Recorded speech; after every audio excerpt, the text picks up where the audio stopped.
Imani Brooks stared at the marriage contract in front of her. The man across the table watching her like a predator watches prey. She had 48 hours to save her brother from a prison sentence that would destroy him. And the only way out was signing her name next to the man who wanted to destroy her family. The pen felt heavy in her hand. Freedom always came with a price.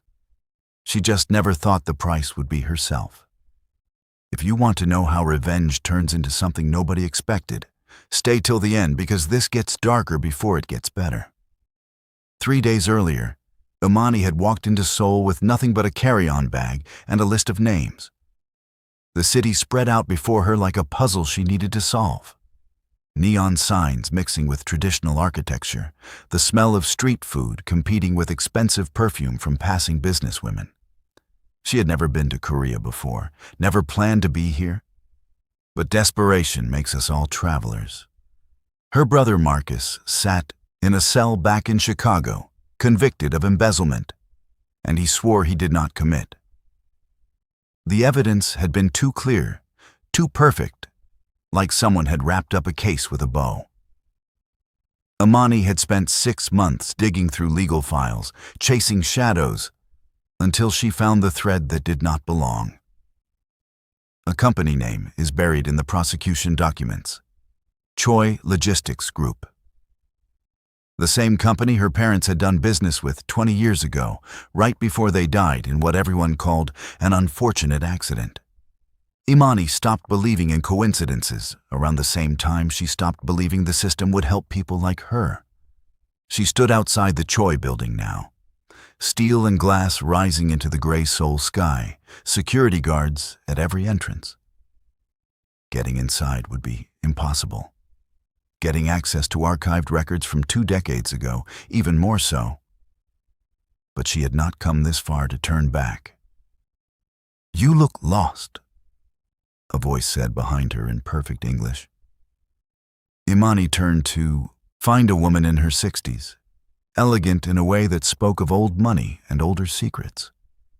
Her hair was pulled back severely, her eyes sharp. "I am looking for information about a case from 1998, Imani said carefully, "involving Choi Logistics and an American manufacturing company." The woman's expression did not change, but something flickered in her eyes. "That case is sealed. The families involved are dead. Why dig up graves?" "Because someone buried the wrong people in them." The woman studied her for a long moment. "You are Brooks's daughter? You look like your mother." She paused. "You should leave Seoul. There's nothing here for you but pain." "Who are you?" "Someone who knows that boy upstairs," she nodded toward the building. "Has been waiting 20 years for someone from your family to show their face. And now you have handed yourself to him." Before Imani could respond, the woman walked away, disappearing into the morning crowd. A chill ran down Imani's spine that had nothing to do with the October wind. She should have listened, should have walked back to the airport. But Marcus's voice on their last phone call kept playing in her head. "They are moving me to general population next week, Mani. I will not survive that. Please." So she did the only thing she could. She requested a meeting. To her shock, Choi Dae-Hyun agreed. The restaurant he chose was not what she expected. No corporate boardroom, no public space. Instead, a private hanok tucked away in Bukchon. Traditional wooden architecture hiding modern security cameras. She was searched at the door, her phone taken, and then led through a courtyard where maple leaves fell like red rain. He sat with his back to a window overlooking a small garden, dressed simply in black, no tie. Younger than she expected, maybe 32 or 33. Sharp jawline, dark eyes that tracked her movement from the moment she entered. Handsome in a way that felt dangerous, like a blade with a silk handle. "Miss Brooks," he said, his English crisp with a slight accent. "You are either very brave or very stupid to come here. I have been called both. Imani sat without waiting for an invitation. Thank you for seeing me. I was curious what kind of person would fly across the world to defend a thief. My brother is not a thief. Dae-Hyun tilted his head slightly. The court disagreed. Evidence was substantial. $15 million moved through offshore accounts in his name.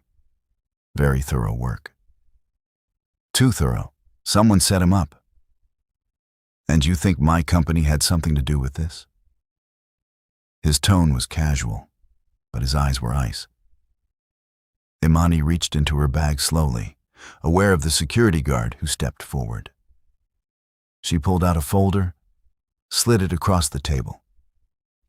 The shell corporation used to frame my brother was created by the same law firm that handled the dissolution of my parents' company. That firm worked exclusively with Choi Logistics. Your father signed their retainer personally. Dae-Hyun did not open the folder. My father has been dead for 20 years. I know. He died 3 months after my parents. Same year, same scandal. Which means we are connected whether we like it or not. Something dark crossed his face. My father died because of what your parents did. They stole from him, from investors, from families who lost everything. When the truth came out, the shame killed him. That is not what happened. Are you calling my father a liar?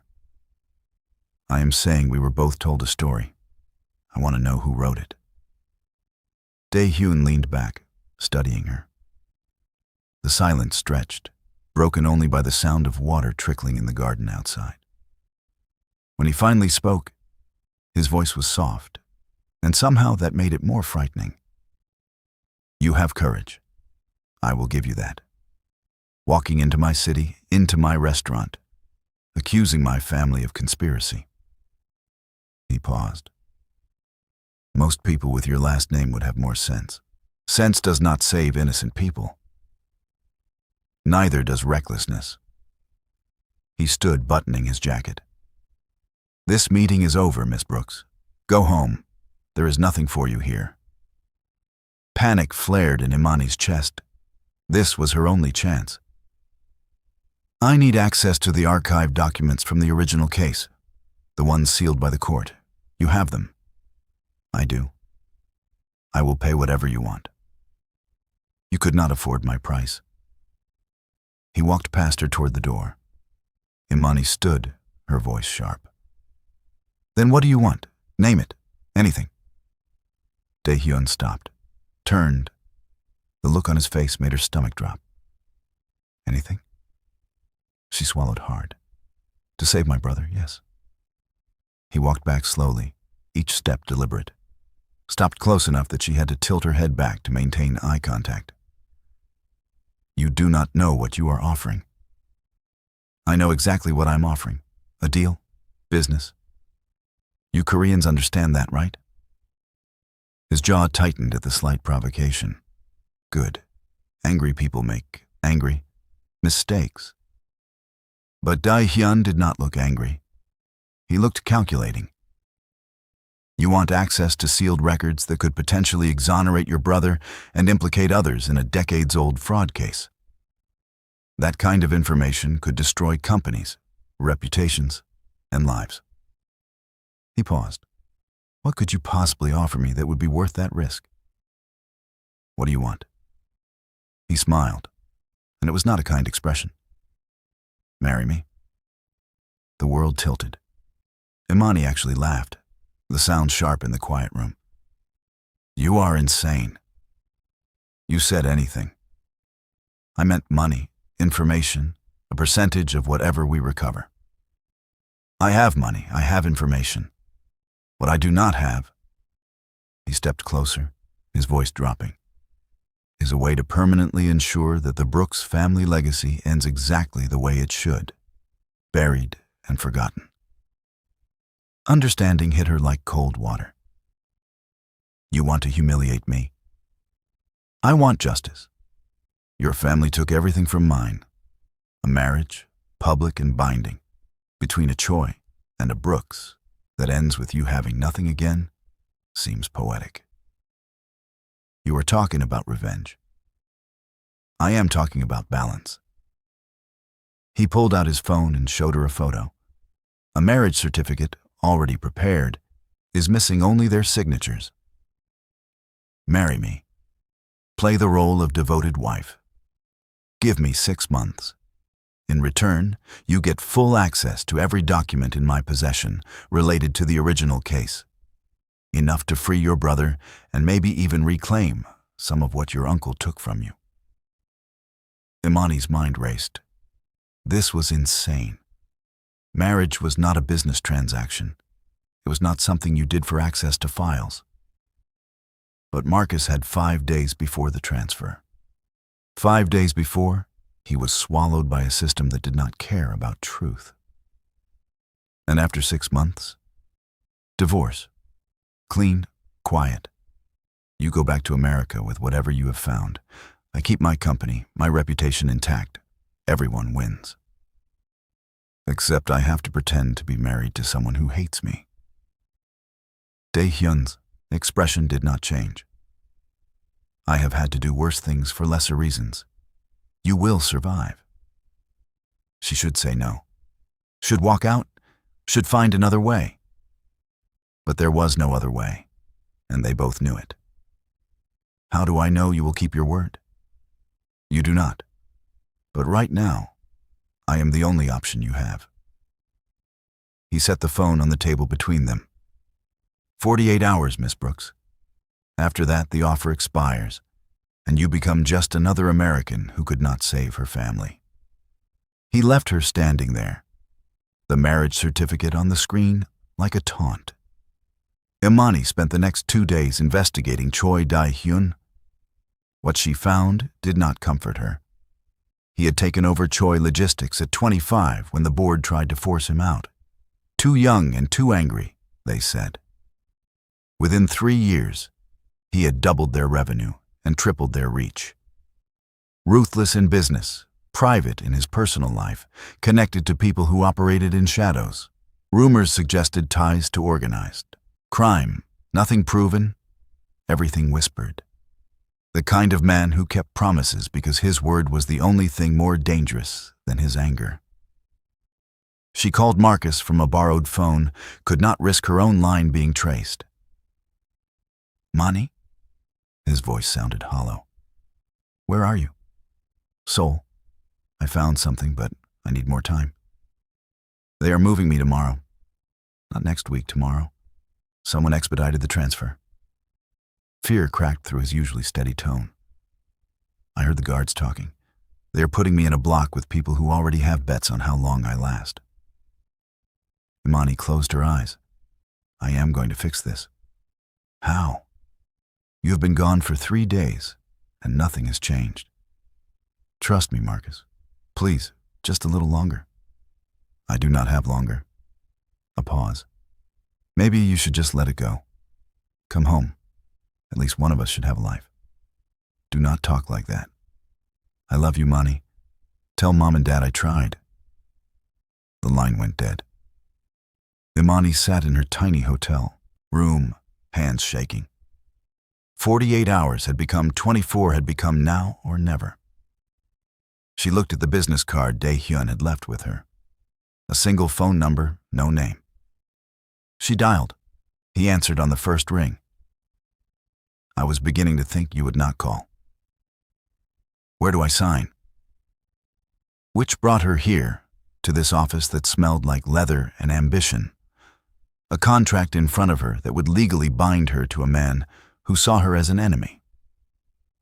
Dae-Hyun sat across from her, perfectly still watching. Having second thoughts? I am having all the thoughts. Imani picked up the pen. This marriage, what exactly do you expect from me? Public appearances when necessary. Residence in my home. Discretion regarding our arrangement. And privately? His eyes darkened. Privately, we stay out of each other's way. I have no interest in playing house with you, Miss Brooks. This is business. Good. Because if you think this contract gives you any right to touch me, I do not want to touch you. The way he said it, flat and cold, should have been a relief. Instead, it felt like an insult. Then we understand each other. Perfectly. He slid a second document across. This is the prenuptial agreement. You get nothing when we divorce except what you came for. Information. Imani scanned it. Standard language, protection of assets, no claim to property or holdings. Fine. Sign both. Then we proceed to registration. Now? You want to get married right now? You said your brother runs out of time tomorrow. I assume sooner is better. He stood. Unless you need a white dress and flowers to make it feel real.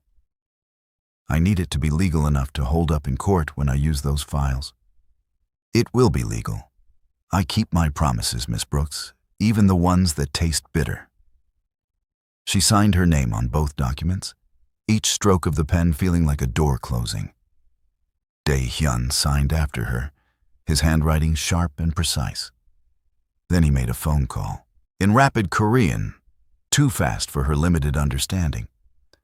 20 minutes later, they stood in a government office in front of a registrar who looked bored with the whole process. No witnesses, no ceremony, just paperwork and stamps. And suddenly, Imani Brooks became Imani Choi in the eyes of Korean law. The registrar handed them the certificate. "Congratulations," she said in English, the word automatic and empty. Outside, rain had started, cold and sharp. A black car waited at the curb, the driver standing with an umbrella. "This will take you to my home," Dae-Hyun said. "Your belongings from the hotel have already been moved." You were that confident, I would say yes. I was aware you had no choice. He opened the car door for her, a mockery of gentlemanly behavior. "Welcome to the family, wife."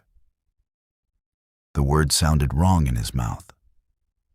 Imani slid into the car without responding.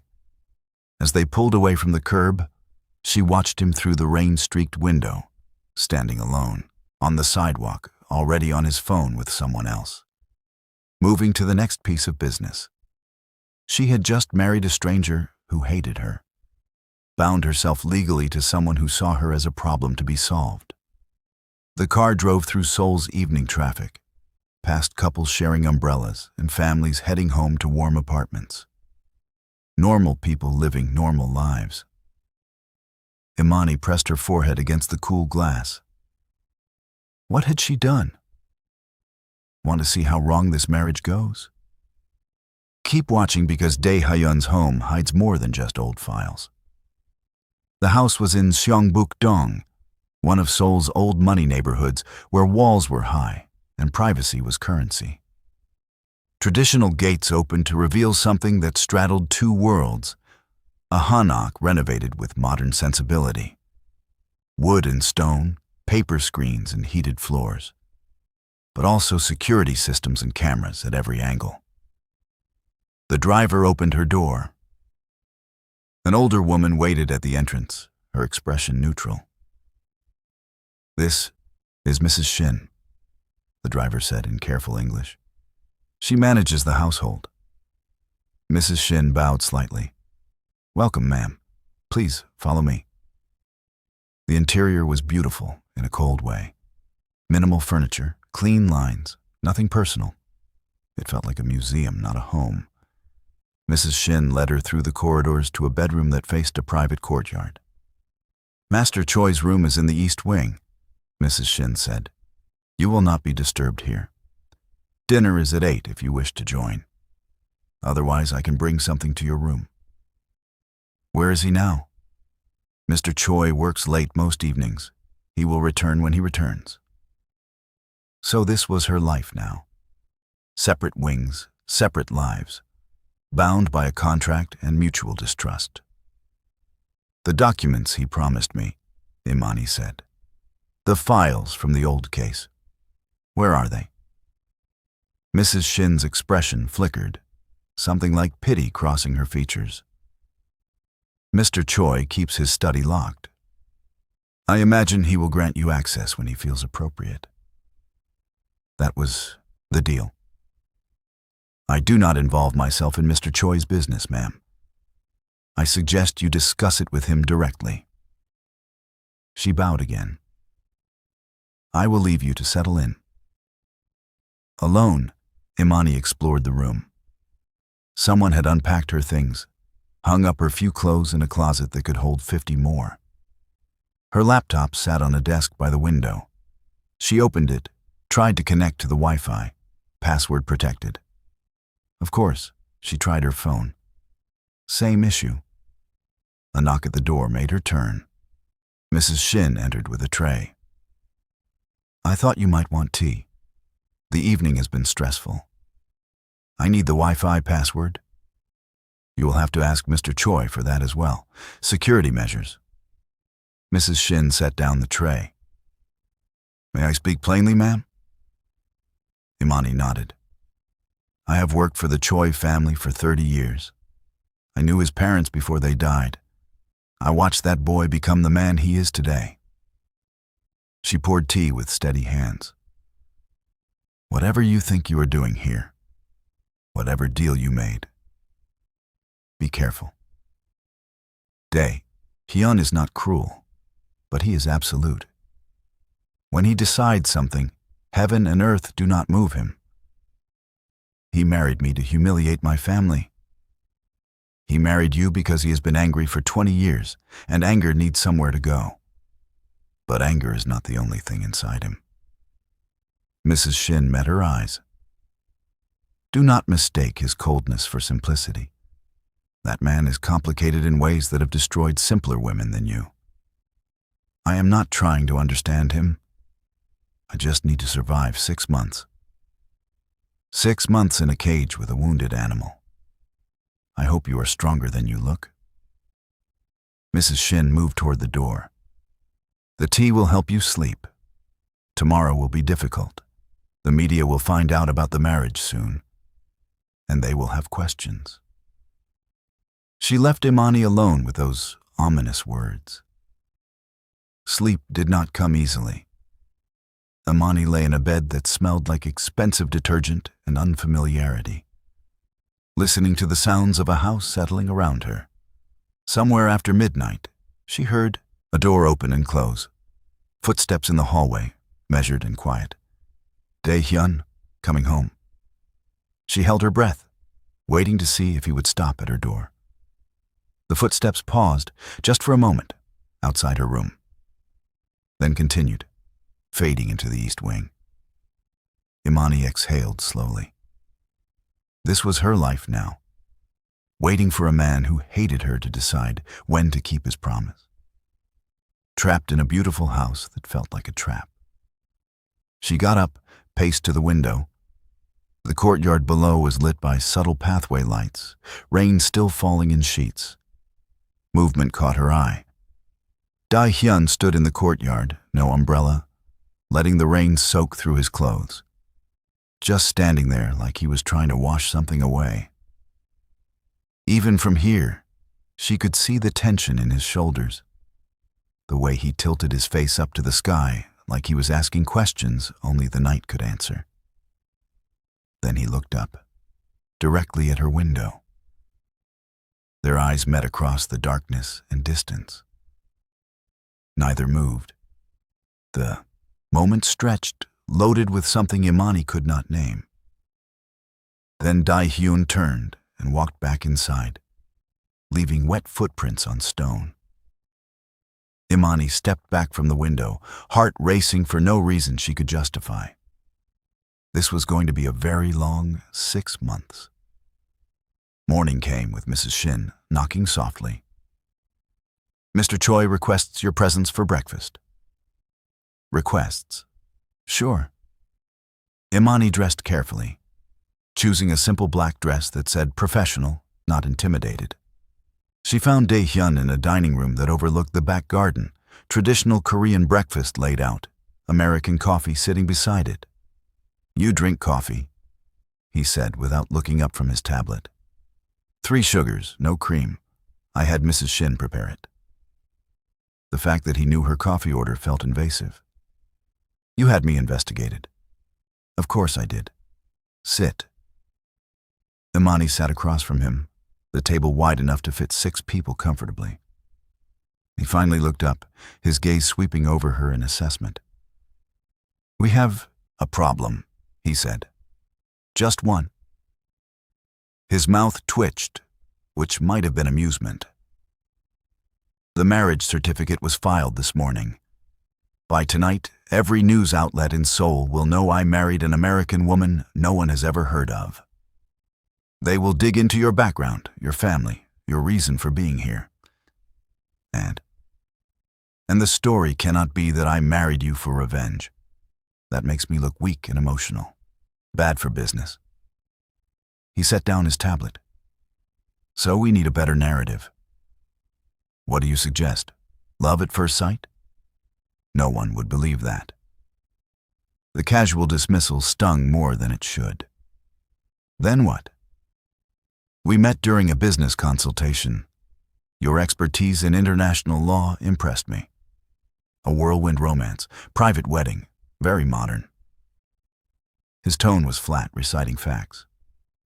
You were hesitant to move to Korea, but love conquers all. That is ridiculous. That is the story. Learn it. He pushed a folder toward her. Background on my company key, executives you should recognize, social expectations for a chaebol wife. Study it. I am not actually going to be a chaebol wife. For 6 months, you are exactly that, which means charity events, business dinners, family obligations. He paused. My mother's memorial is in 3 days. You will attend. Something in his voice shifted when he mentioned his mother. Softer, rawer. Imani felt an unwanted flicker of sympathy. I am sorry about your parents, she said quietly. His eyes snapped to hers, hard. Do not do that. Do what? Pretend to care. We both know why we are here. Save your sympathy for someone who wants it. Fine. Imani pulled the folder toward her. When do I get access to the files you promised? When I decide you have earned it. Anger spiked hot in her chest. That was not the deal. The deal was marriage in exchange for information. You have been married for 12 hours. Be patient. My brother does not have time for patience. Dae-Hyun stood, buttoning his jacket. Your brother's situation has been temporarily stabilized. I made some calls last night. His transfer has been delayed pending a new evidence review. Imani stared at him. What? How? I have resources. Use this time wisely, wife. Prove you can handle the role I need you to play, and I will give you what you want. He headed for the door, paused. We have dinner tonight with my board members and their spouses. 8 o'clock. Wear something that does not make me look like I married beneath me. He left before she could throw her coffee cup at his head. This man, this arrogant, cold, infuriating man, was going to drive her insane. But he had helped Marcus, had bought her time when he did not have to. That meant something, even if she did not understand what yet. Mrs. Shin appeared as if summoned. He's always worse in the mornings, she said quietly. His father was the same way. Tea helps. Poison would help more. The older woman actually smiled. You might survive him after all. Come, we need to prepare you for tonight. These dinners are political theater, and you just stepped onto the stage. If you think breakfast was tense, wait until Imani meets the people who actually run this city. Hit subscribe, because this dinner is where the real game begins.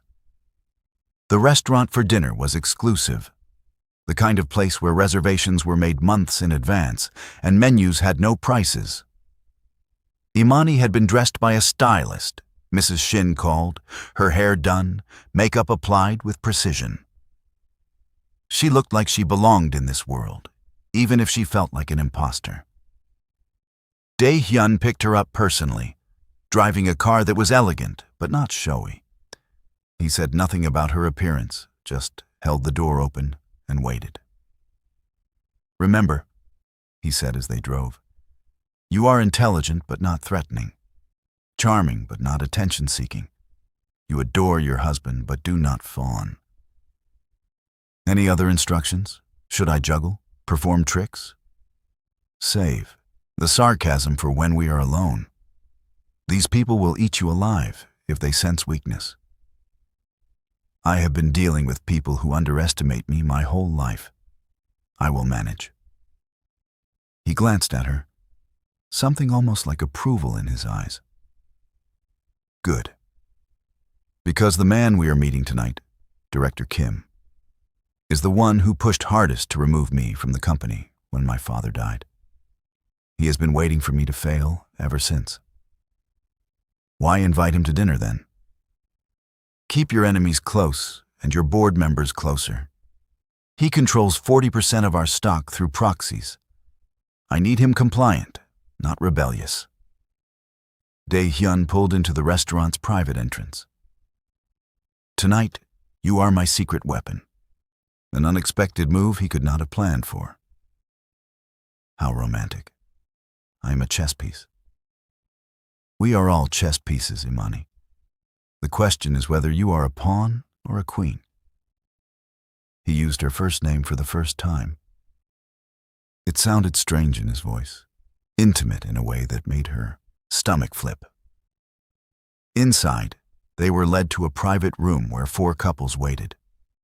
The men were Dae-Hyun's age or older, the women polished and perfect. The conversation stopped when they entered. Director Kim stood, a man in his 60s with silver hair and a smile that did not reach his eyes. "Dae-Hyun, you have been keeping secrets." "Not secrets, Director. Just private happiness." Dae-Hyun's hand settled on Imani's lower back, the touch burning through thin fabric. "This is my wife, Imani." The women's gazes swept over her, cataloging every detail. One of them, younger than the others, smiled warmly. "How wonderful. We had no idea you were even seeing anyone."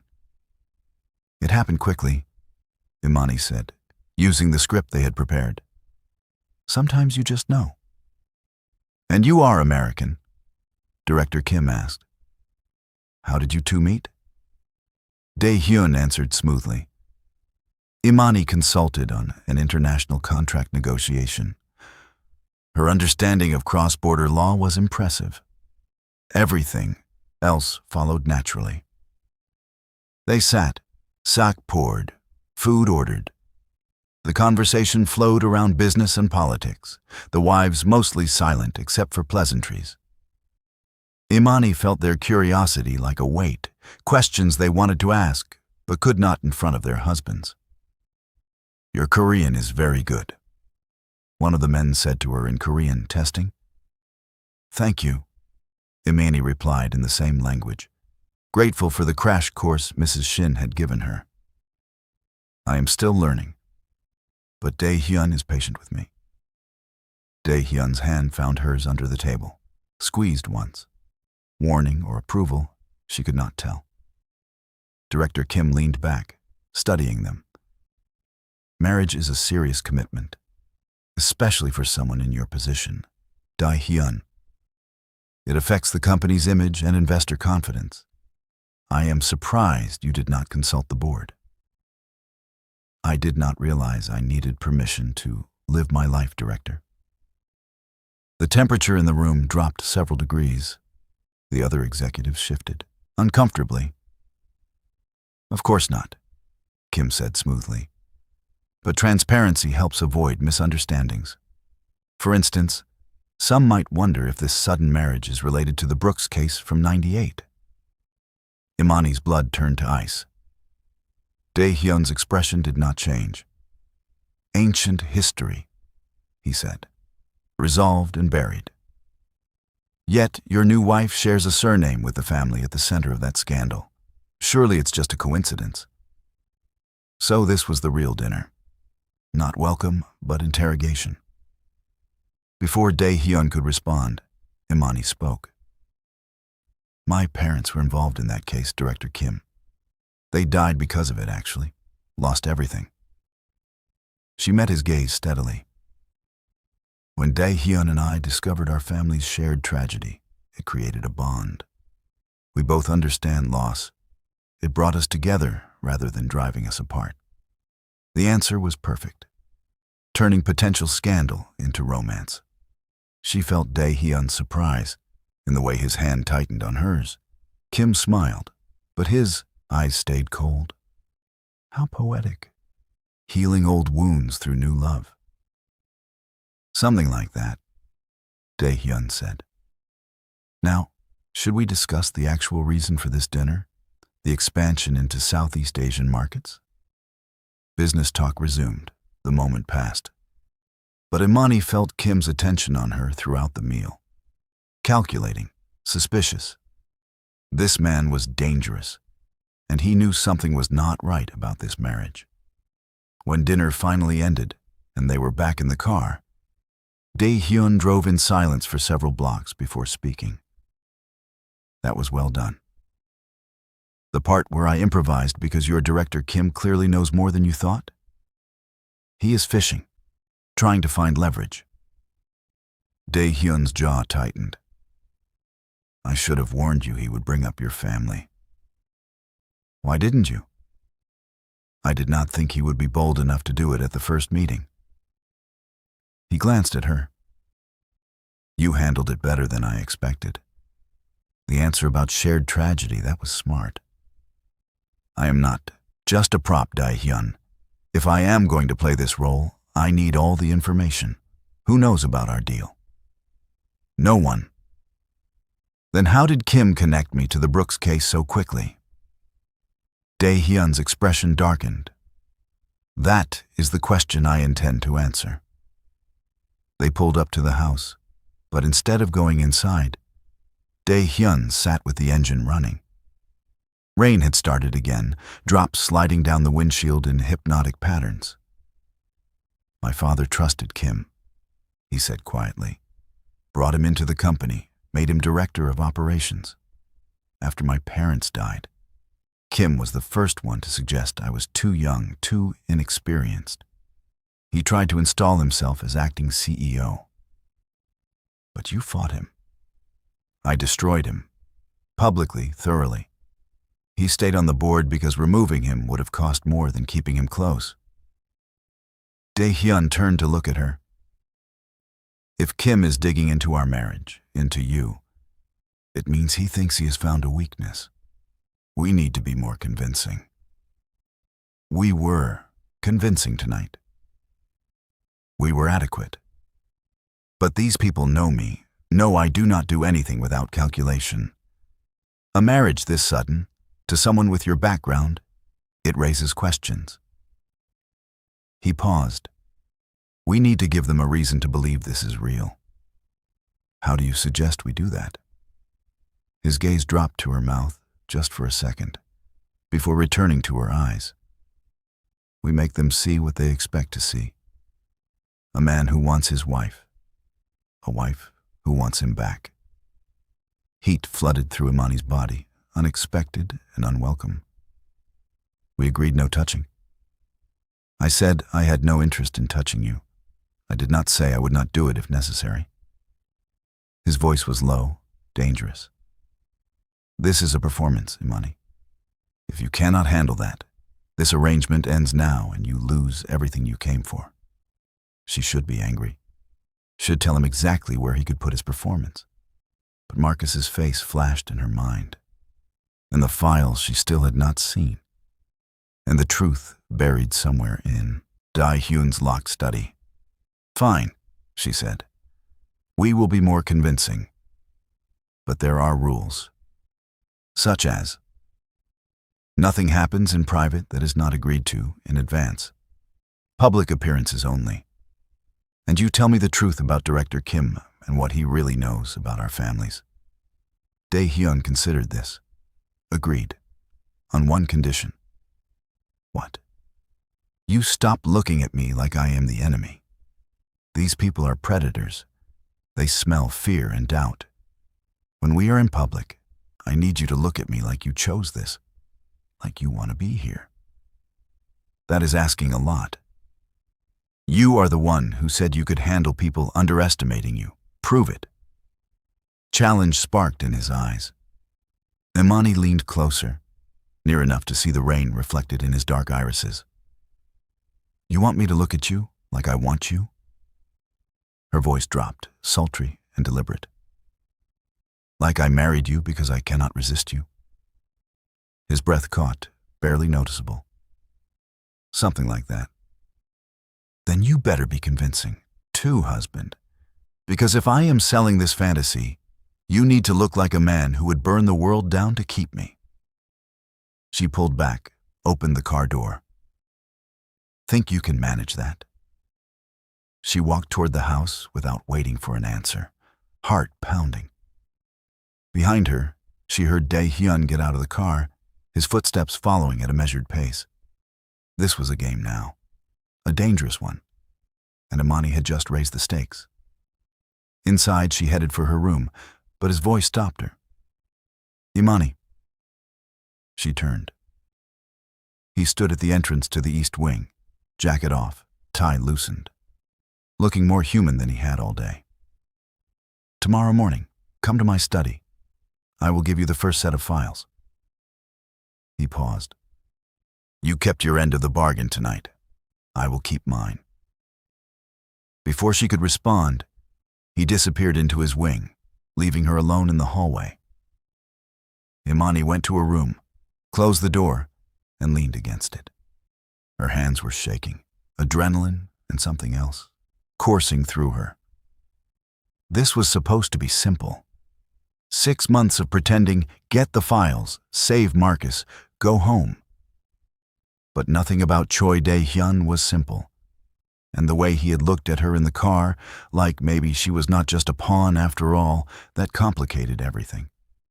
Think the game is just between them? Think again. Someone is watching, and the next move might destroy them both. Stay tuned because the truth is darker than either of them knows. Morning light filtered through paper screens when Imani woke, disoriented for a moment before remembering where she was. Seoul, married, trapped in a deal that felt less like business with every passing hour. She dressed in jeans and a sweater, practical clothes that felt like armor. If she was finally getting access to those files, she needed to be ready to work, not perform. The study was in the west wing, a part of the house she had not explored yet. She found the door unlocked, Dae-Hyun already inside, surrounded by boxes, marked with dates from 20 years ago. He looked up when she entered, shadows under his eyes suggesting he had slept as poorly as she had. Close the door. Imani did, her pulse quickening. The room smelled like old paper and secrets. You actually kept your word. I told you I would. He gestured to the boxes. Everything related to the original case. Corporate filings, financial records, correspondence between our parents' companies. It has been sealed for 2 decades. She moved closer, drawn like a magnet. Have you gone through it? Some, not all. After my parents died, I was 15. By the time I was old enough to understand what I was looking at, I thought I knew the truth. Your family stole, mine suffered. End of story.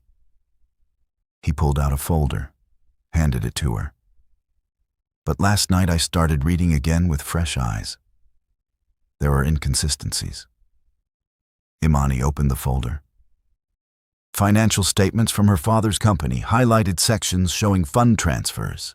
These dates do not match the timeline in the court documents. I know. The prosecution claimed the theft occurred over 6 months. But these transfers happened in 2 weeks, all at once. Dae-Hyun pulled out another file. And they all went to the same shell corporation, one that dissolved 30 days after my father's death. Someone moved fast, too fast, Imani's mind raced, lawyer instincts kicking in. Who had access to both companies' financial systems? That is what I have been trying to determine. The accounting firm used by both companies went bankrupt in 2001. Records lost in the process, conveniently. What about the law firm? The one that handled the dissolution? Dae-Hyun's expression turned grim. Still operational. Want to guess who their primary client is? Director Kim. His family owns 40% of the firm. Has for 3 generations. He sat on the edge of his desk, studying her. You said your uncle took over your parents' company after they died. What happened to it? Sold it piece by piece. Claimed there were debts to settle, nothing left for Marcus and me by the time the estate cleared probate. Imani felt old anger rising. I was 18, trying to finish school and take care of a 10-year-old. I did not have the resources to fight him. But you wanted to. Every single day. Something shifted in Dae-Hyun's gaze. Understanding, maybe. Recognition of a shared wound. Your uncle's name is Robert Brooks. He lives in Chicago, runs a consulting firm now. You investigated him too. I investigate everyone. It is how I stay alive in this business. He pulled up something on his computer and turned the screen toward her. Your uncle made 3 trips to Seoul in the past year. Each time, he met with the same person. The photo showed her uncle outside a restaurant, shaking hands with a Korean man in his 60s. Director Kim. Imani's stomach dropped. They know each other. More than that, they have been doing business together for at least a year, possibly longer. Dae-Hyun pulled up more photos and financial transactions. Kim's company invested $2 million in your uncle's consulting firm 8 months ago. Silent partner, name buried in paperwork. Why? What could Kim possibly want from my uncle? That is the question. Dae-Hyun closed the laptop. But I think we can both agree now that the story we were told about our parents is not complete. Imani sank into a chair, mind reeling. Someone orchestrated both our families' destruction. Someone who benefited from turning us against each other. And that someone is connected to the 2 men who should have had the least reason to work together. Your uncle and my director. Dae-Hyun's voice was tight with controlled fury. They played us. For 20 years, they played us. My brother, his conviction. Kim and my uncle, could they have? Framed him to draw you out? To see what you knew or would discover? Dae-Hyun nodded slowly. It fits. You started digging into your parents' case 6 months ago, according to my research. Marcus was arrested 4 months ago. That gives them time to set it up. Horror washed over Imani. Marcus is in prison because of me, because I could not leave it alone. Marcus is in prison because someone is terrified of what you might find. Dae-Hyun stood and paced to the window. Which means we are getting close to something they cannot afford to have exposed. We need proof. Real evidence, not just speculation. Agreed. Which is why you are going to spend today going through every page in these boxes. Look for anything connecting Kim or your uncle to the original case. Names, signatures, anything unusual. He checked his watch. I have meetings until tonight.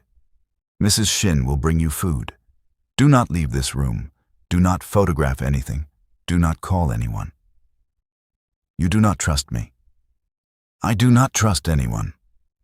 But I am giving you access to information that could destroy my company if used incorrectly.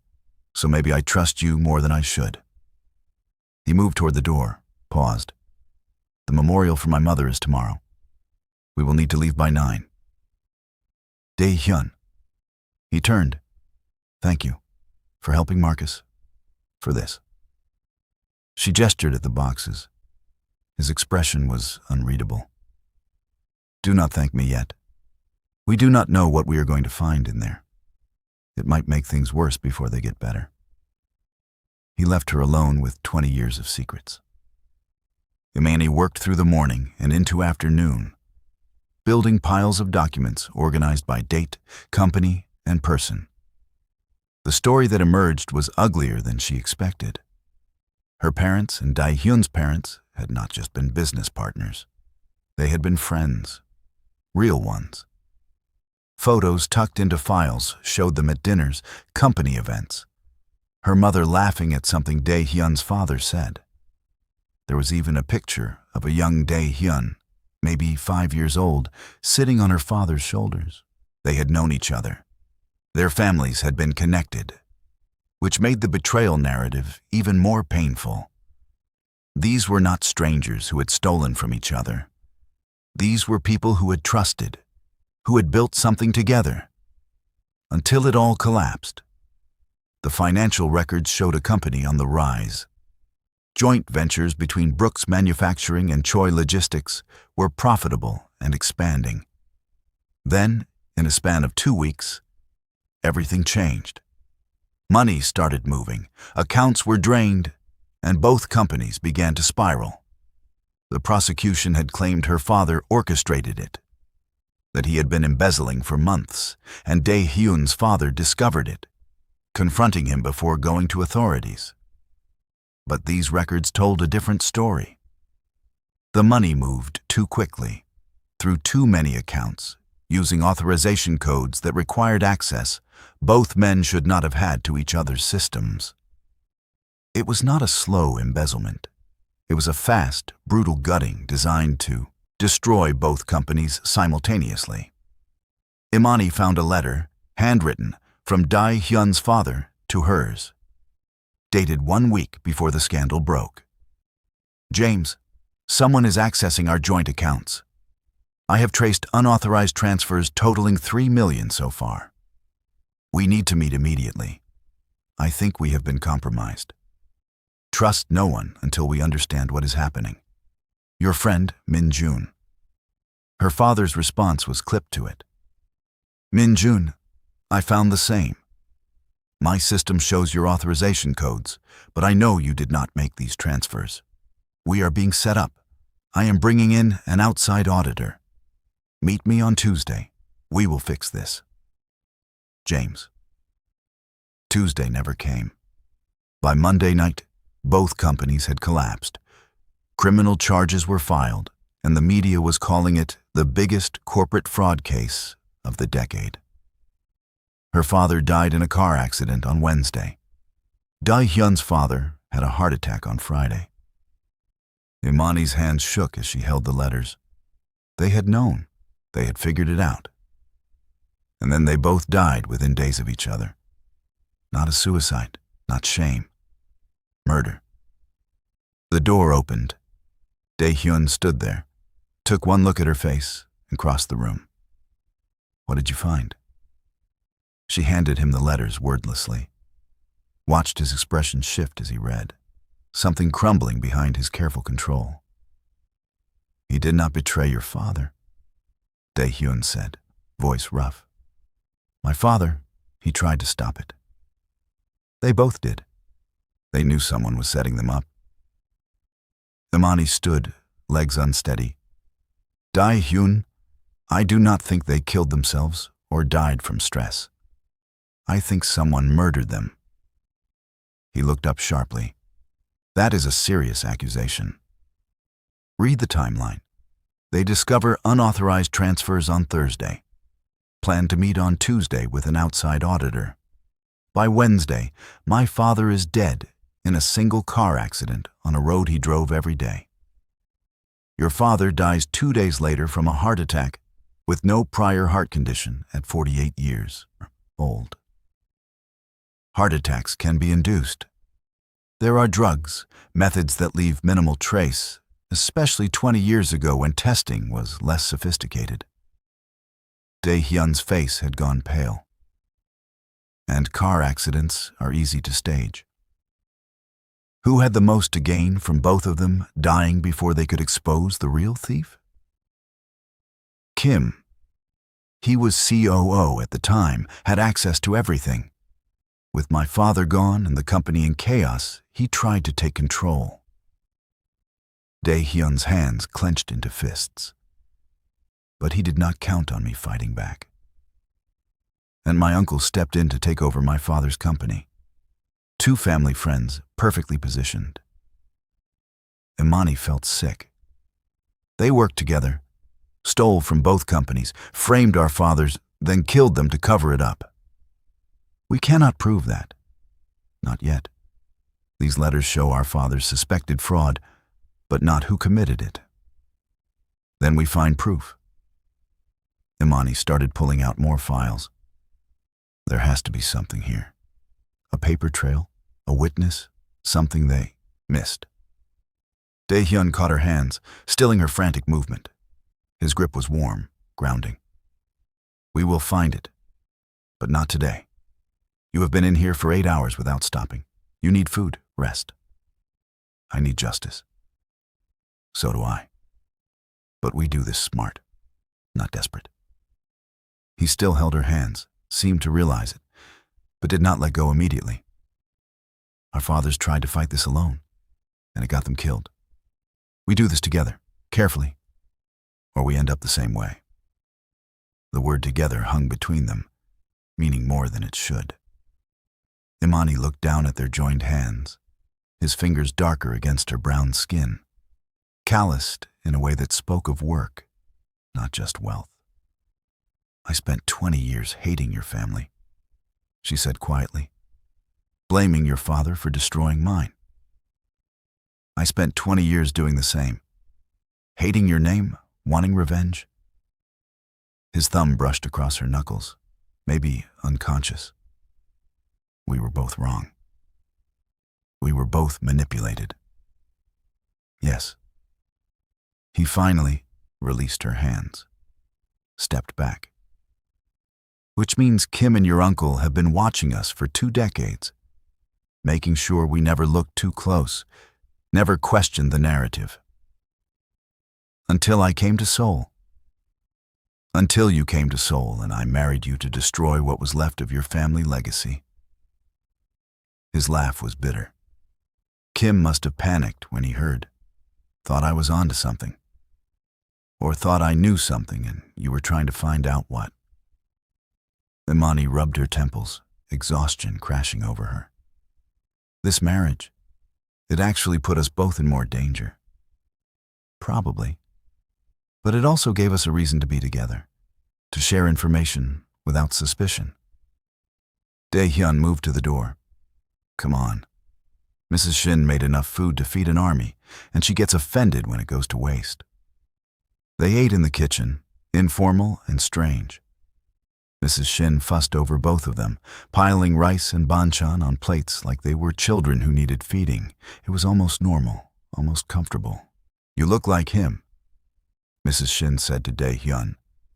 Your father. Same serious face, same way of carrying the world on your shoulders.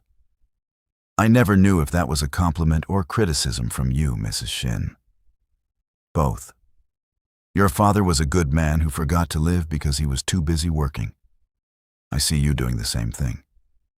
She glanced at Imani. Maybe a wife will remind you there is more to life than business. Mrs. Shin. Dae-Hyun's voice held warning. I am old. I say what I want. She smiled at Imani. You are good for him. I see it already. First time in years he came home before midnight, 2 days in a row. Imani caught Dae-Hyun's eye, saw his discomfort, and felt an unexpected urge to laugh.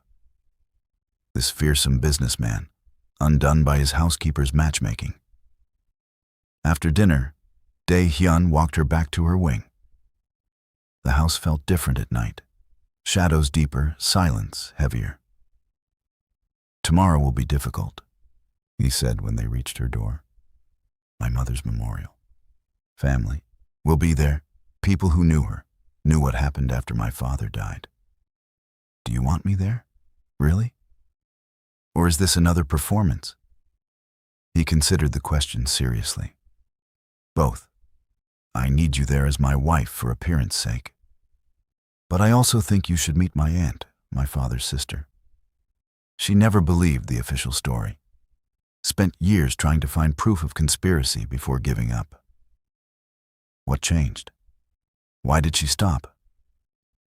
Someone broke into her house, destroyed all her research, left a message telling her to let the dead rest or join them. His jaw tightened.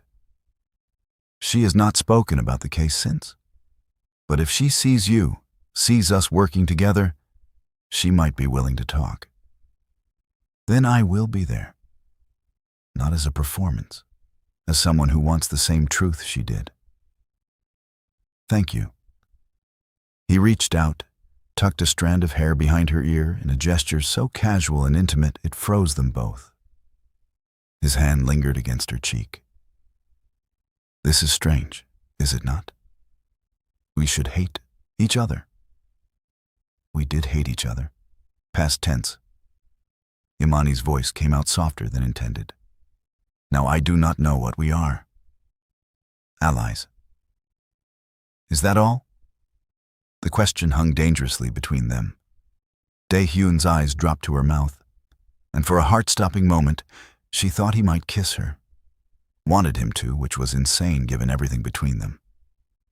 But he stepped back, breaking the spell. Get some rest. Tomorrow starts early and ends late. He walked away before she could respond, leaving her standing at her door, heart racing, body still warm where he had touched her. This was bad. This wanting, this softening toward him. He was still the man who married her for revenge. Still, the man who held her brother's freedom in his hands. Getting emotionally involved was the fastest way to lose everything. But when she closed her eyes, she saw the pain in his face when he read those letters. The rage when he realized his father had been murdered. The gentleness when he touched her cheek. Choi Dae-Hyun was not the monster she had expected. He was complicated, damaged, and dangerous in ways that had nothing to do with threats and everything to do with the way he made her feel. And that terrified her more than any enemy. Want to know what secrets the memorial reveals? Keep watching because someone from the past is about to change everything. The memorial was held at a traditional temple in the mountains outside Seoul. Maple trees burning red and gold in the autumn morning. Imani wore black, simple and respectful, her hair pulled back. Dae-Hyun had barely spoken during the drive, his hands tight on the steering wheel, jaw set. My aunt's name is Choi Min-seo, he said as they pulled into the temple grounds. She will try to get you alone. Let her. Tell her everything we found yesterday. You trust her that much? She is the only family I have left who is not trying to destroy me. So yes. He parked, turned to face her. Some of these people will be cruel. About you, about our marriage. Ignore them. I have thick skin. I know. But I am telling you now, if anyone disrespects you, I will handle it. You do not have to fight every battle alone anymore. The protectiveness in his voice did something to her chest, made it hard to breathe. Okay. Inside, incense smoke curled toward painted ceilings, monks chanting in low tones. Photos of Dae-Hyun's mother sat on the altar, a beautiful woman with kind eyes and her son's serious mouth. She had died when Dae-Hyun was 16, a year after his father. Cancer, he had told her. But looking at the timeline now, Imani wondered. People filled the temple, some genuinely grieving, others performing grief. Imani recognized several faces from the dinner, including director Kim, who watched them enter with unreadable eyes. An older woman approached, elegant in traditional hanbok, her face similar enough to the photos that Imani knew this was the aunt. Dae-Hyun, she said warmly, pulling him into an embrace. You look tired. You are working too hard again. Aunt Min Seo, this is Imani, my wife. Min Seo's eyes widened slightly, then she smiled. The American bride everyone is talking about. It is good to finally meet you. Come, walk with me. She linked arms with Imani, leading her away from the crowd toward a quiet garden behind the temple. Dae-Hyun stayed behind, surrounded by business associates offering hollow condolences. Once they were alone, Min Seo's demeanor changed. The warm aunt disappeared, replaced by someone sharp and assessing. Brooks. That was your maiden name. Yes. Then you know what I'm going to ask. Why did I marry him? What am I really doing here? Imani met her gaze steadily. I came to Seoul to find evidence to free my brother and clear my family name. Dae-Hyun offered me a deal. Marriage for information. And you took it. I was desperate. I still am. Imani decided to gamble on honesty. But we found something in the old files. Letters between our fathers. They knew someone was setting them up. They were working together to expose it when they died. Min Seo's face went pale. Show me. We have copies back at the house. But there is more. Director Kim and my uncle have been doing business together. We think they orchestrated everything. The theft, the scandal, maybe even the deaths. Kim. Min Seo spat the name like poison. I tried to tell everyone he was involved. No one listened. They said I was grieving, paranoid, looking for someone to blame. Her hands shook. He threatened me. Destroyed years of work. I thought I was going to die like my brother and his wife. What do you mean, his wife? Dae-Hyun said she died of cancer. That is what the death certificate says. But my sister-in-law was healthy 1 month, riddled with aggressive cancer the next, dead within 12 weeks. The doctor said it was rare, but as natural. Min Seo's eyes were hard. I think they poisoned her. She knew, too much, was asking too many questions about her husband's death. So they killed her too and left Dae-Hyun orphaned. Horror crawled up Imani's spine. He does not know, does he? He thinks his mother died naturally. I never told him. He was 16, broken, barely holding himself together. What would it have done to him to know his mother was murdered too? Min Seo gripped Imani's hand. Promise me, if you care about my nephew at all, you will help him finish what his parents started. Find proof. Destroy the people who did this. I promise. And protect him. Dae-Hyun thinks he is invincible because he has money and power. But Kim has been playing this game longer. He will not hesitate to kill again. Before Imani could respond, voices approached. Director Kim emerged from the garden path with 2 other men, his expression pleasant, but eyes calculating. Mrs. Choi, how nice to see you, he said to Min Seo. And the new bride, getting acquainted with family history? Just showing her the gardens. Min Seo said smoothly. My brother loved this place. Brought Dae-Hyun here as a child. So much history in this family. Tragedy too. Kim turned his attention to Imani. Your husband is very devoted to honoring his parents' memory.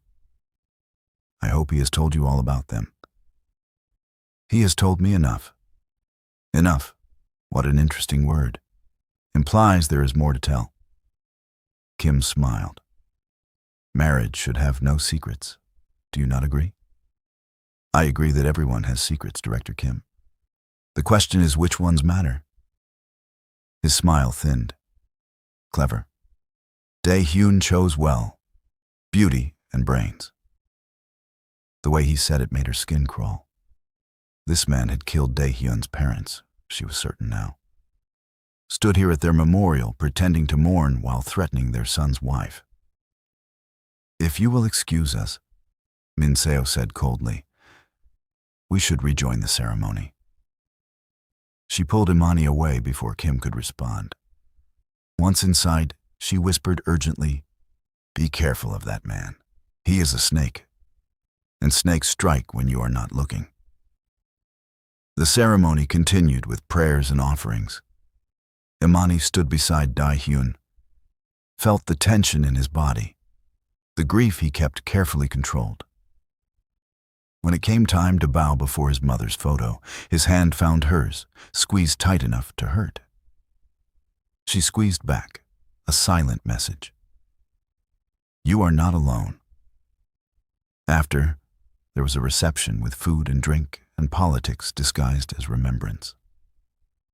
Imani stayed close to Dae-Hyun, playing the role of devoted wife while listening to conversations around them. Business deals, company gossip, speculation about the new marriage.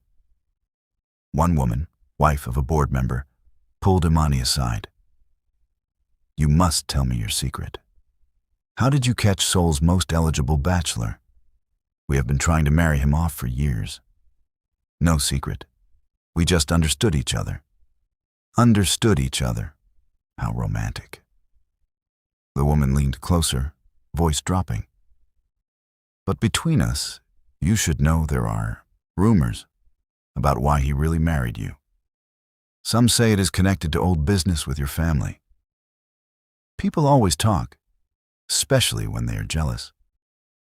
The woman's smile turned brittle. "Jealous? Of what exactly?" "Of the fact that he chose me and not their daughters." Imani smiled sweetly. "Now, if you will excuse me, my husband needs me." She crossed the room to where Dae-Hyun stood, cornered by Director Kim and two other executives. His expression was carefully neutral, but she could read tension in his shoulders. She slipped her arm through his, leaned into his side. "Sorry to interrupt, but we should leave soon if we want to avoid traffic back to the city." Dae-Hyun's arm came around her waist, pulling her close. "You're right. Gentlemen, thank you for coming." "Leaving so early?" Kim asked. "We barely had time to talk." "Family time takes priority today." Dae-Hyun's hand spread possessively across Imani's hip. "I am sure you understand." The touch sent heat through her entire body, made worse by the fact that it was for show, just performance. But the way Dae-Hyun looked down at her, dark eyes intense, felt dangerously real. They made their goodbyes and escaped to the car. Neither spoke until they were on the highway back to Seoul, the temple disappearing in the rearview mirror.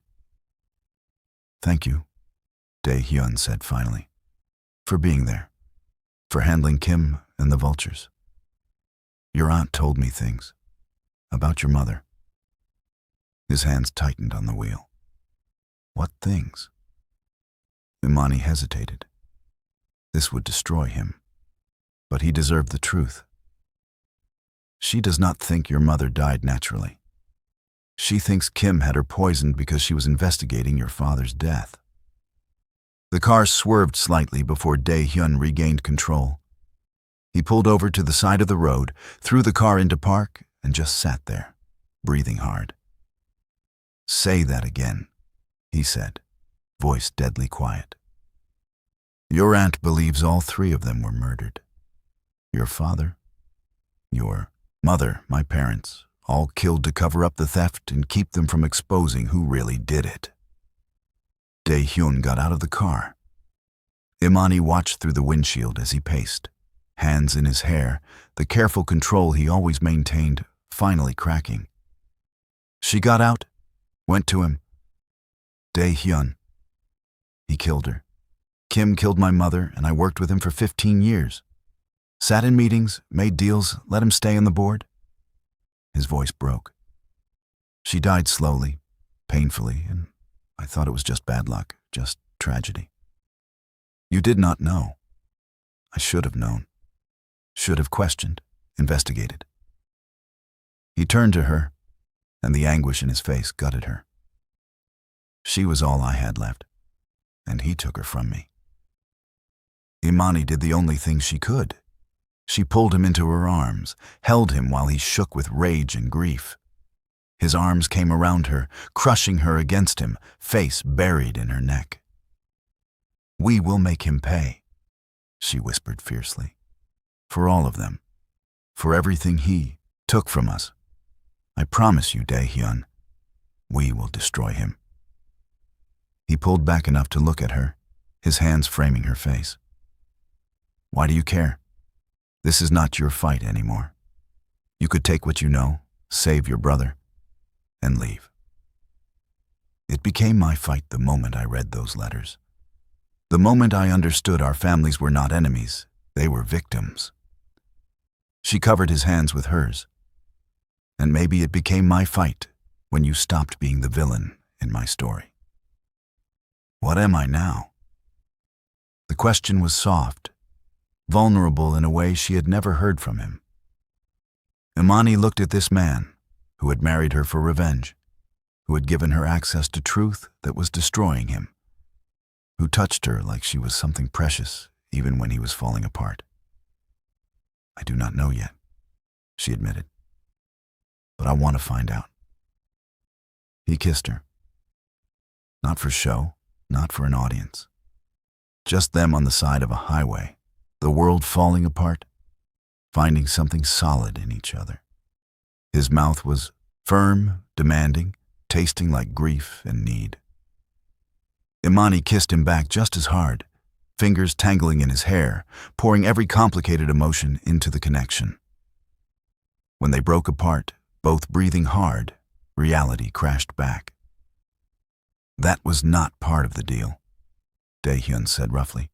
"No, it was not. We should not. Probably not." But neither of them moved away. His forehead rested against hers, hands still cradling her face like he was afraid she would disappear. "This is dangerous," he murmured. "Everything about this.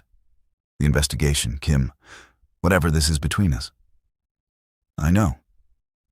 If we do this, if we go after Kim with everything we have, there is no going back.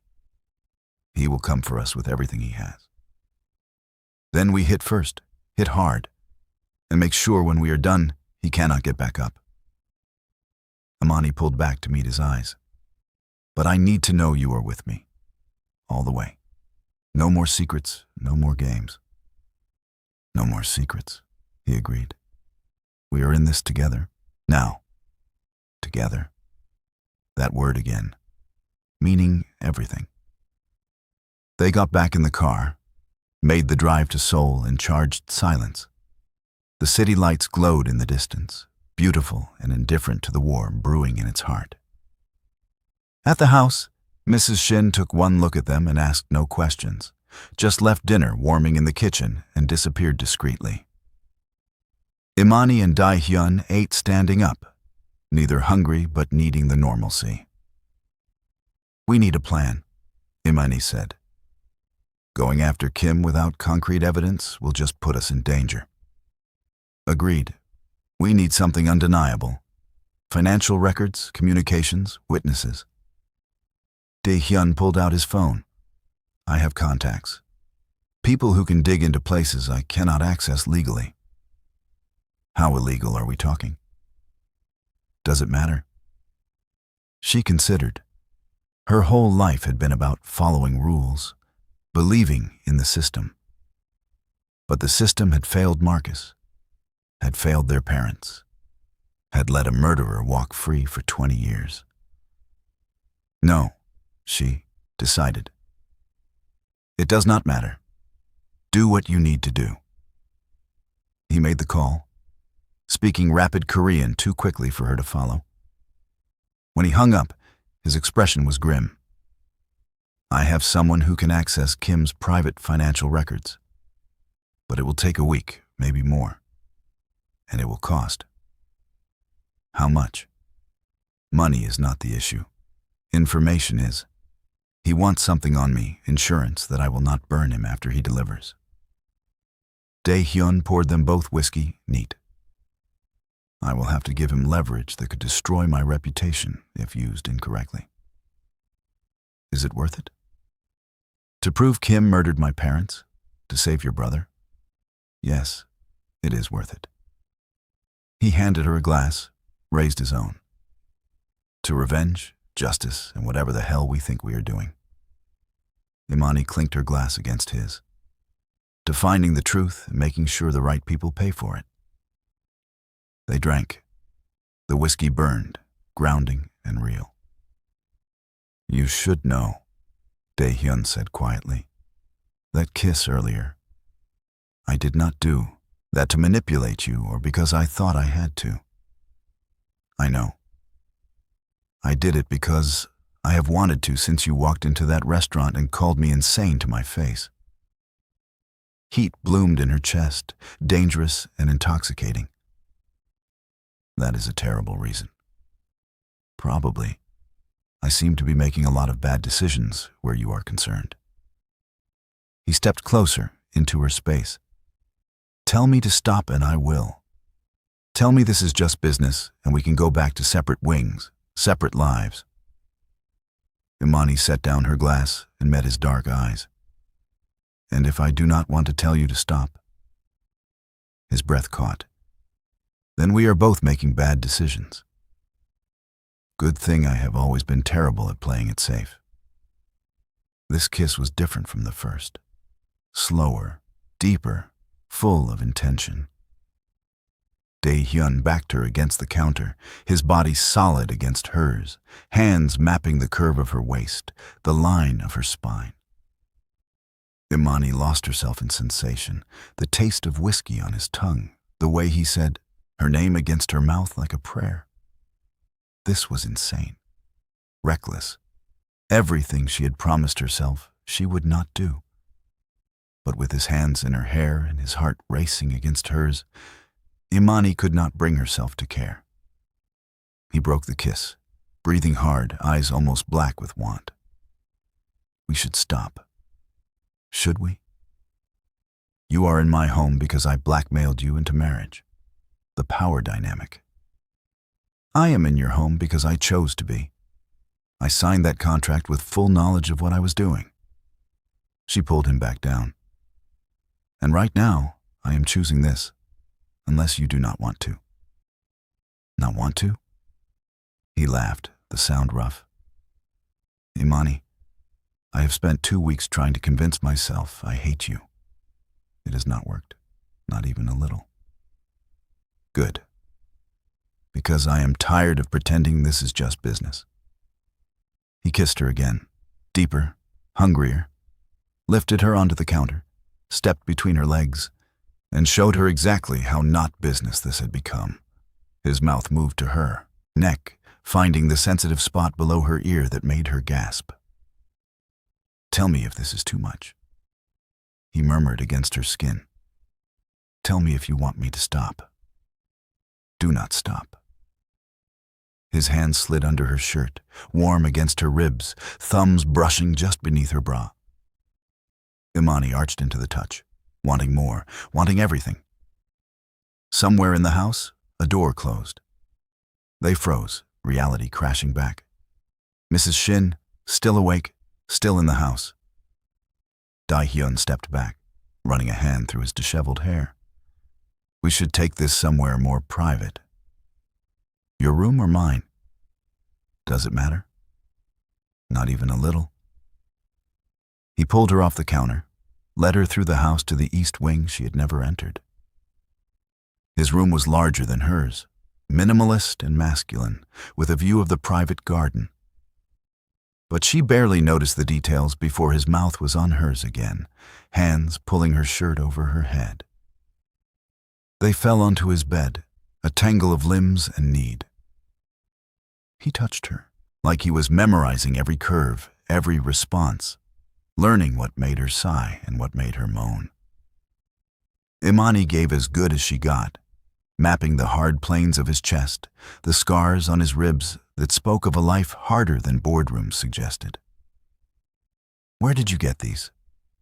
She whispered, tracing a particularly nasty scar below his heart. Knife fight when I was 17. Someone thought I would be easy to rob. His hand caught hers, brought it to his mouth. I was not. I am starting to realize you are not easy anything. Neither are you. It is one of the things I like about you. Like. Such a simple word for something that felt increasingly complicated. But neither of them was ready for more, not yet. So like would have to be enough. They lost themselves in each other, the world narrowing to breath and touch and the desperate need to feel something good in the middle of so much darkness. When they finally collapsed together, tangled and sated, Imani felt something shift between them. This was not just allies anymore. This was not just a deal. This was dangerous territory with no map and no safety net. Dae-Hyun pulled her against his chest, his heartbeat steady under her ear. Stay. I was not planning on leaving. I mean after 6 months, after we destroy Kim and save your brother. His hand traced patterns on her bare shoulder. Stay in Seoul, with me. Make this real. The offer hung in the air, terrifying and tempting. Imani had not thought past saving Marcus, past exposing the truth. Had not let herself imagine a future that included this city, this man, this life. Ask me again when we are not both drunk on revenge and whiskey, she said quietly. All right. But I will ask, and I will keep asking until you say yes. She fell asleep in his arms, safer than she had felt in years, not knowing that across the city, Director Kim was making plans that would test exactly how far they were willing to go to protect each other. Think they can take down Kim without consequences? Think again. The next move in this game will cost them more than they can afford. Stay watching because betrayal comes from the last place anyone expects. Morning came with reality and questions neither of them wanted to answer. Imani woke in Dae-Hyun's bed, his arm heavy across her waist, sunlight streaming through windows she did not recognize.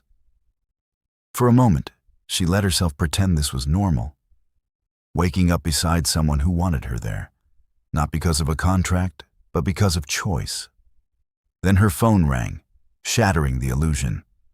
Marcus's lawyer, calling at 6 a.m. Seoul time. Never a good sign. She extracted herself carefully, grabbed her phone, stepped into the hallway. Mr. Chen, what happened? Your brother was attacked last night. He is in the prison hospital stable, but they will not tell me more. The lawyer's voice was tight with concern. Imani, someone paid to have him hurt. The timing, right after you went to Korea, cannot be a coincidence. Ice flooded her veins. How bad? Broken ribs, concussion. Could have been worse. Another inmate intervened. A pause. He is asking for you. Wants to know if you are safe. Tell him I'm fine. Tell him I'm close to getting him out. She leaned against the wall, legs shaky. Mr. Chen, can you keep him in the hospital? Away from general population? I am trying. But without new evidence for appeal, the court will not extend protective custody much longer. You will have evidence. Soon, I promise. She hung up, found Dae-Hyun standing in the doorway, already dressed, expression dark. He had heard enough. Kim is sending a message, he said flatly. Hurt the people we care about to make us back off. Then he does not know us very well, because all he did was make this personal. Imani's voice shook with fury. When does your contact deliver the financial records? He said a week, but I will push him. Make it 3 days. Dae-Hyun pulled out his phone, then stopped. Imani, if we accelerate this, Kim will know we are coming. He will escalate. Your brother, my aunt, anyone we care about becomes a target. So we move them first. Get Marcus transferred to a different facility, medical leave. Your aunt, can she travel? Leave the country for a while. She will not run. Trust me, I have tried to get her to leave before. He made the call anyway, speaking rapid Korean while Imani got dressed in yesterday's clothes, her mind racing through scenarios and risks. They reconvened in the study, surrounded by evidence that could end Kim, but was not quite enough yet. Circumstantial, suggestive, but not concrete proof of murder. My contact can deliver in 2 days if I pay double, Dae-Hyun said. But he wants the insurance today. I have to give him leverage. What kind of leverage? He pulled up a file on his computer. 5 years ago, I acquired a company through means that were legally questionable. Hostile, takeover, forged signatures, bribed officials, nothing provable, but enough that if the right prosecutor looked hard enough, I would face charges. He met her eyes. If I give him this, he owns me. One wrong move, and I lose everything. Do not do it. We will find another way. There is no other way, not in 2 days. He downloaded the file to a flash drive. Your brother is in a hospital bed because I married you to get revenge. This is on me. I will fix it. This is on Kim, not you. Do not take responsibility for a monster's choices. I take responsibility for mine. And I chose to drag you into my world without fully understanding the danger. He stood, pocketed the drive. I am meeting him in an hour. Stay here, go through the rest of the files, see if there is anything we missed. Dae-Hyun, wait. Imani caught his arm. Last night, this morning, was that real? Or just adrenaline and bad decisions? He turned, cupped her face in his hands, kissed her slowly. It was the most real thing I have felt in 20 years. Does that scare you? Terrifies me. Good. We can be terrified together. Another kiss, softer. I will be back in 3 hours. If I am not, call my aunt. She knows what to do. He left before she could argue, leaving her alone with boxes of secrets and a fear she could not quite name. Imani threw herself into the files, looking for anything they missed. Hours passed in a blur of paper and photographs, building timelines, connecting threads. She found a name repeated in several documents from the weeks before the scandal. Park Ji-hoon, accountant for the firm that handled both companies. A quick search showed Park Ji-hoon had died in 2002. Apparent suicide, jumped from his apartment building. But the timing was interesting. 3 years after the scandal, right when the statute of limitations was about to run out on certain financial crimes. Another convenient death. She dug deeper, found his family. Wife, 2 kids. The wife had remarried, moved to Busan. But the daughter, Park Soo-jin, she lived in Seoul, worked as a financial analyst for a small investment company. On impulse, Imani called the company, asked to speak to her. Got transferred to voicemail. Left a careful message. Miss Park, my name is Imani Brooks. My father worked with yours 20 years ago. I am looking into the case that ended both their careers. If you have time, I would appreciate a conversation. It is important. She left her number, not expecting anything. People did not usually return calls from strange Americans asking about dead fathers. But 10 minutes later, her phone rang. You are James Brooks's daughter? The woman's English was excellent, her voice cautious. I have wondered if anyone from his family survived. I did. My brother did. Miss Park, I need to ask you about your father. About what really happened in '98. Silence. Long enough that Imani thought she had pushed too hard. Then, not over. The phone. Can you meet me? There is a coffee shop in Itaewon, Java Moon. 1 hour. I will be there. She should wait for Dae-Hyun, should not go alone. But this woman might have answers, might be the break they needed, and Imani was done waiting for permission. She left a note for Mrs. Shin, grabbed a cab, made it to Itaewon with 10 minutes to spare. The coffee shop was small, tucked between a bookstore and a vintage clothing shop, filled with students and foreigners. Park Soo-jin was easy to spot, sitting in the corner with her back to the wall, eyes on the door. Early 30s, professional clothes, her father's serious expression in old photos. Imani slid into the seat across from her. Thank you for meeting me. I almost did not. Talking about my father, about that time, it brings back things I have tried to forget. Soo-jin's hands wrapped around her coffee cup. But I have waited 20 years for someone to ask the right questions. What questions? Like why my father, who loved his family and his work, would suddenly kill himself. Why the week before he died, he told my mother he had proof that would clear his name and expose the real criminals. Her eyes hardened. Why Director Kim showed up at our apartment the day of the funeral and gave my mother money, a lot of money, to keep quiet and move on. Imani's heart raced. Your father had proof?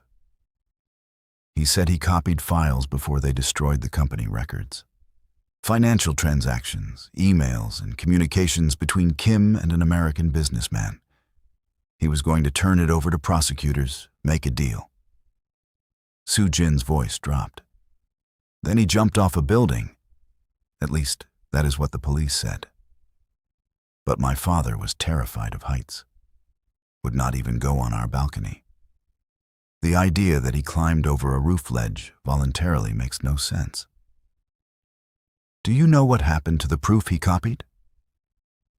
My mother burned it. Kim told her if she did not, her children would end up orphans. So, she burned everything, took the money, and we moved away. Soo-jin met Imani's eyes. But I was 12, not stupid. Before she burned it, I looked. I remember some of it. Names, dates, account numbers. Would you be willing to testify? To write down what you remember? Why? The case is closed. Everyone involved is dead or moved on. Not everyone. Kim is still out there, still powerful. And he just had my brother attacked in prison to keep me quiet. Imani leaned forward. Your father died trying to expose the truth. Let me finish what he started. Help me make sure Kim pays for every life he destroyed. Soo-jin considered this, fear and anger warring in her expression. Finally, she reached into her bag, pulled out a notebook. I wrote it down years ago. Everything I could remember. I kept thinking someone would care, someone would investigate. But no one ever did. She slid the notebook across. Account numbers Kim used to move stolen money, names of shell corporations, dates of meetings between Kim and Robert Brooks, your uncle. Imani opened the notebook, saw pages of careful handwriting, financial details, a timeline that matched what they had found. This is incredible. This could be exactly what we need. Use it. Destroy him. Soo-jin stood. But be careful. Kim has eyes everywhere. The fact that you are still alive means he does not see you as a real threat yet. The moment that changes, you become a target like everyone else. I know. Thank you, Soo-jin. Your father would be proud. My father would want justice. Make sure he gets it. She left, disappearing into the Itaewon crowd. Imani sat there, notebook in hand, mind racing. This was it. Combined with whatever Dae-Hyun's contact delivered, they had enough to build a real case. Her phone buzzed. Dae-Hyun. Where are you? Mrs. Shin said you left? Itaewon. I found a witness, the daughter of the accountant who worked the original case. She has records, Dae-Hyun. details her father collected before Kim had him killed. You went alone? After I told you Kim is escalating? His voice was tight with anger and fear. Stay there. I am coming to get you. I can take a cab. You can wait 10 minutes for me to pick you up so I know you are safe. Do not argue. He hung up before she could. Imani ordered another coffee, studied the notebook, excitement building. They were close. So close. She did not notice the man watching from across the street. Did not see him make a phone call. Speaking quickly in Korean. Did not realize she had just made herself visible to exactly the wrong people. Dae-Hyun arrived in 8 minutes. Double parked, looked furious when she got in the car. Do you have any sense of self-preservation? I have plenty. I also have this. She showed him the notebook. Park Ji-hoon's daughter. She remembers what her father found. It corroborates everything and adds more. Account numbers, meeting dates. His anger softened as he scanned the pages. This is good. This is really good. He pulled into traffic, kept checking mirrors. My contact delivered early. I have Kim's private financial records going back 25 years. Wire transfers, payoffs, everything. So we have enough? We have enough to bury him. But we need to move fast. Once we turn this over to the authorities, Kim will know. He will run or he will fight. Let him fight. We have the truth on our side. Dae-Hyun's phone rang. He answered, listened, his expression going dark. Spoke rapidly in Korean, then hung up. That was my security team. Someone was following you in Itaewon. Took photos. Kim knows I met with Soo-jin, which means he knows we are building a case. He will move against us now, hard and fast. Dae-Hyun's hands tightened on the wheel. We need to get this evidence somewhere safe, away from both of us. If something happens, if he gets to us before we can expose him, someone else needs to be able to finish it. Your aunt? Yes. We take everything to her. She has connections in the prosecutor's office from her crusade years ago. People who believed her, but could not act without proof. He changed directions, headed toward his aunt's neighborhood. Then we disappear for a few days while the investigation starts. Let the system work.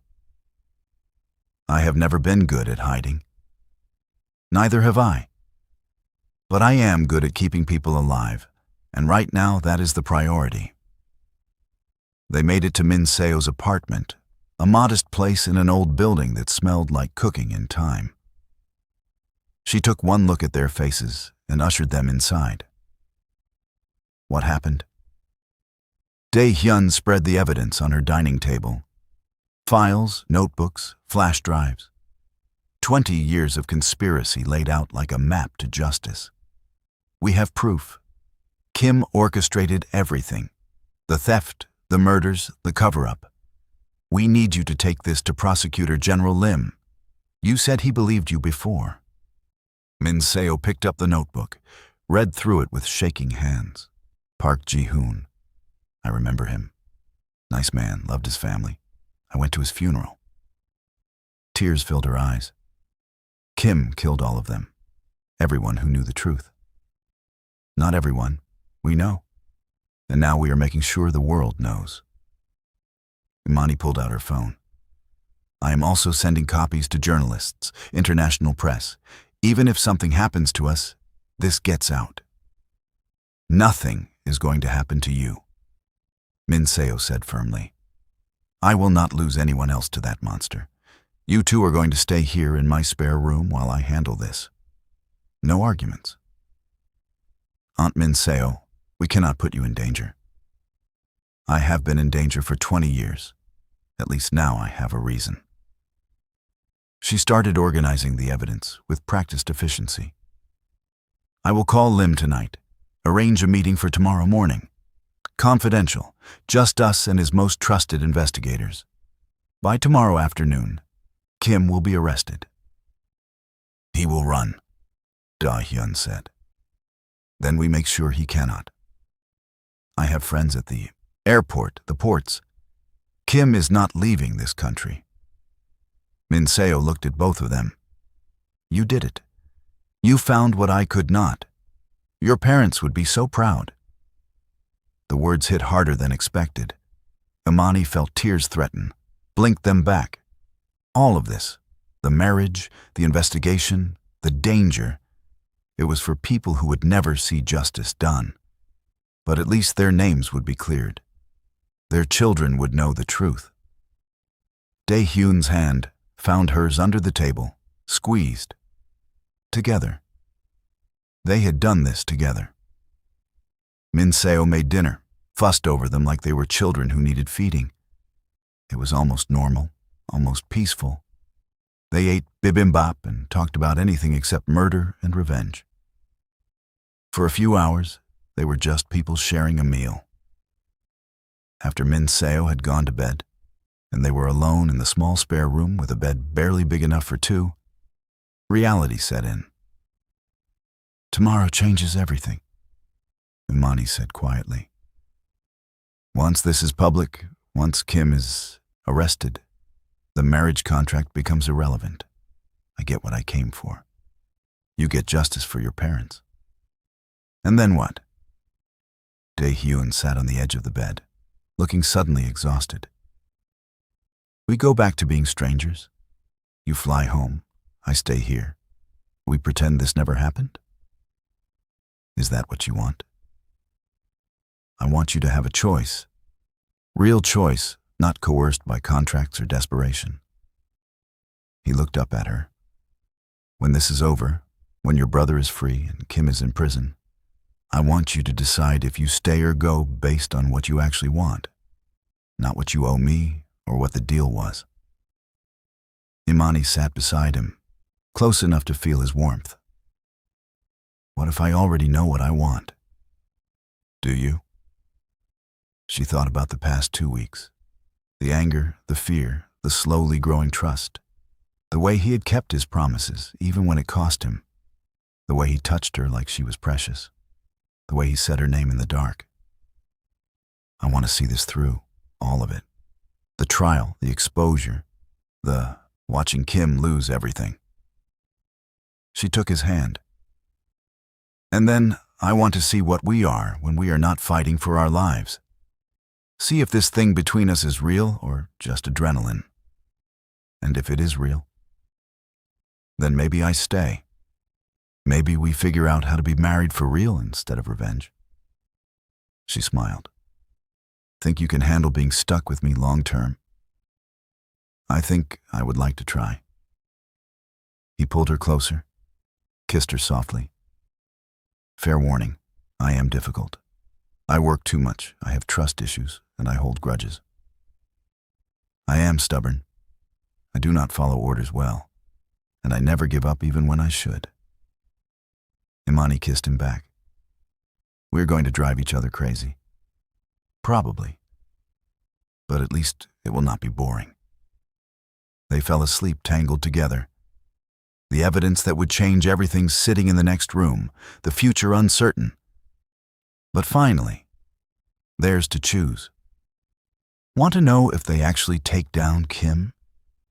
Keep watching because the confrontation is about to get brutal. Morning brought Prosecutor General Lim to Min Seo's apartment. A serious man in his 50s with sharp eyes and sharper questions.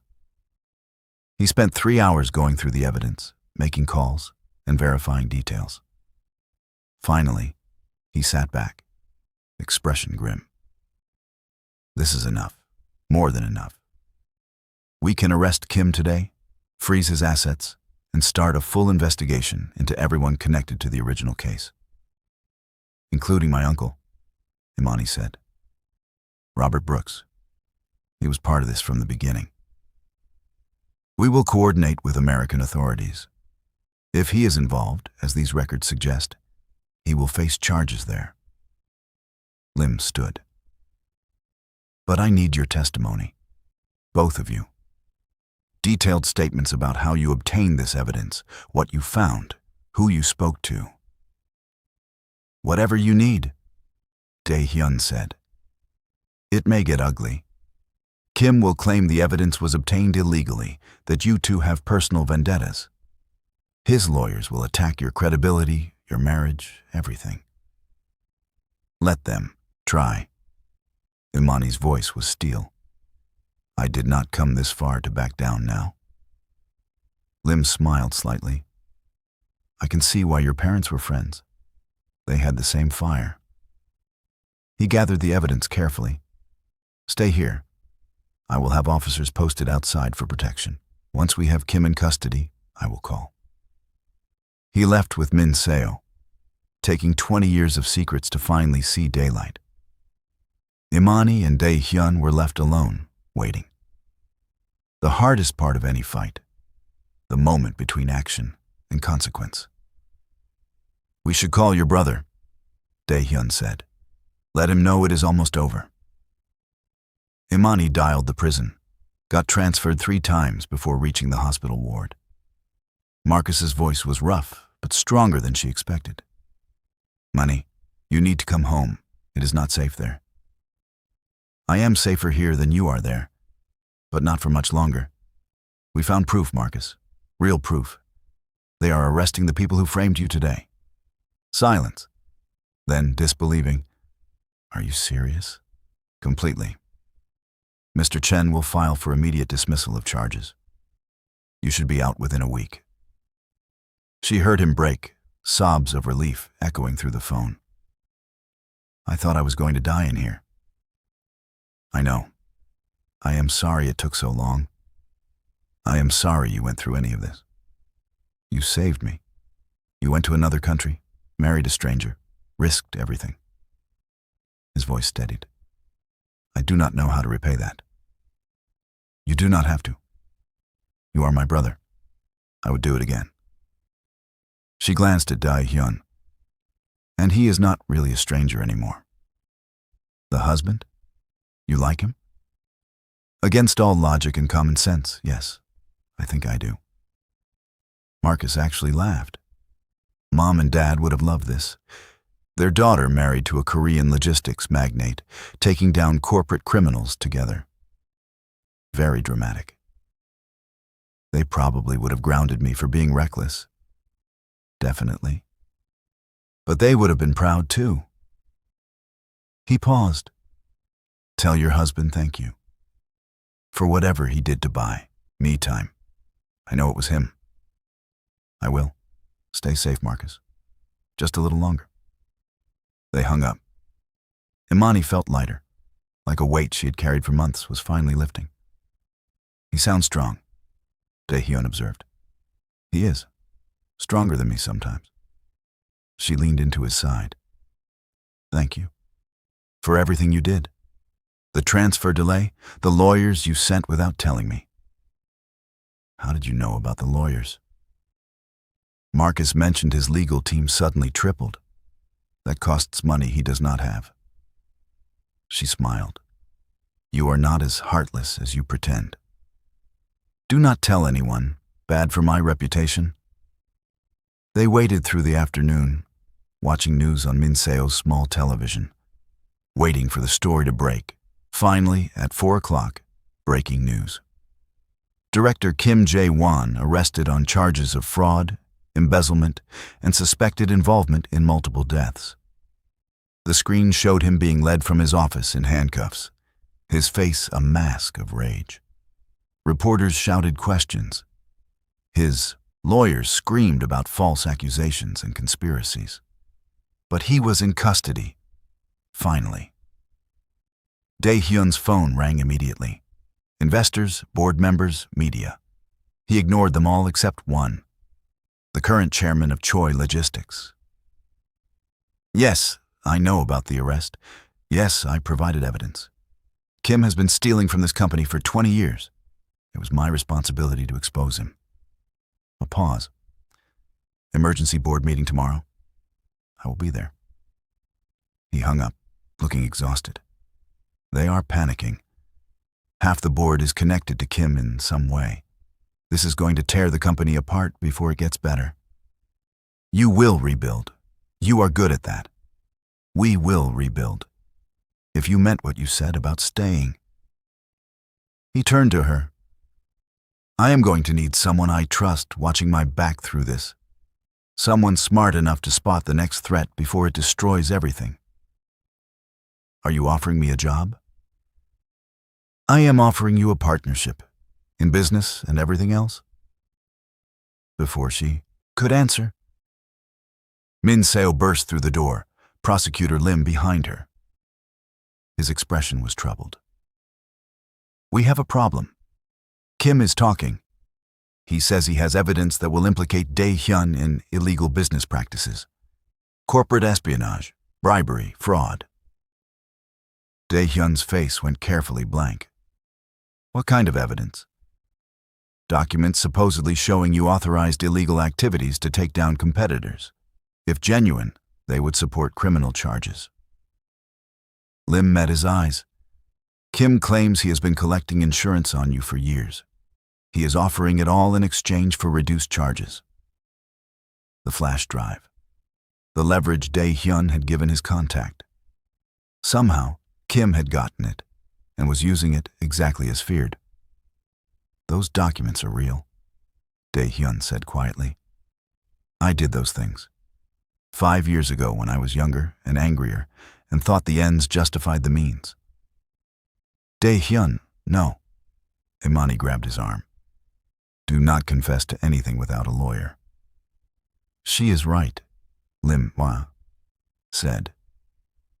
Kim's evidence may not be admissible. We need to review it first, verify authenticity. It is authentic, and if it comes out in court, it destroys any credibility I have as a witness against him. Dae-Hyun's jaw tightened. He wins either way.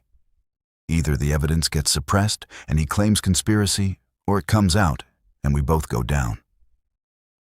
There has to be another option, Imani said desperately. There is. Dae-Hyun looked at Lim. I testify to everything. The illegal takeover, the bribes, all of it. I take responsibility, face whatever charges come, but I also testify about Kim. Everything we found, everything he did. We both face justice. That is insane, Imani snapped.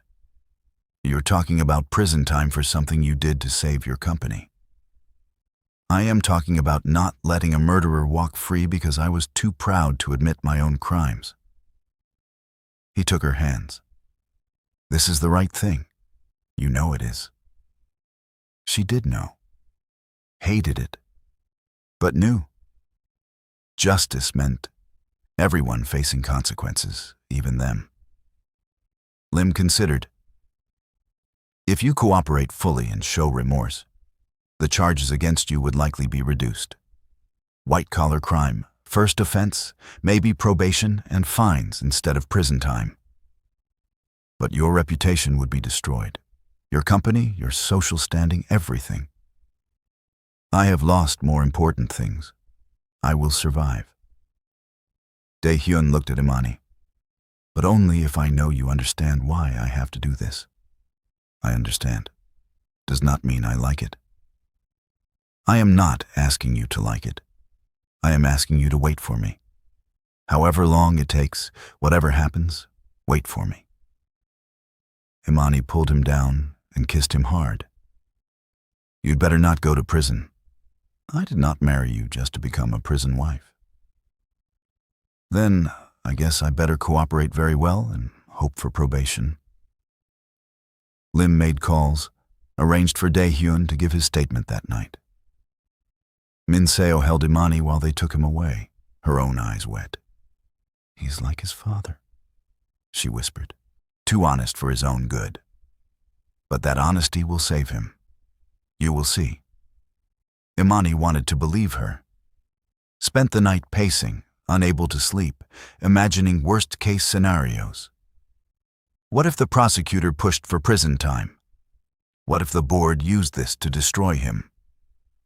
What if she had come to Seoul and inadvertently ruined the life of the one person who had helped her? Dawn came with Dae-Hyun's return, looking exhausted but steady. It is done, I confessed to everything and provided documentation. In exchange, the prosecutor is recommending 2 years probation, community service, and substantial fines. No prison time unless I violate terms. Imani sagged with relief. And Kim? Still facing murder conspiracy charges. My testimony, combined with all the evidence, the prosecutor thinks they can make it stick. He pulled her into his arms. It is over, Imani. Really over. What about the company? Emergency board meeting in 2 hours. They will probably ask for my resignation. Let them try.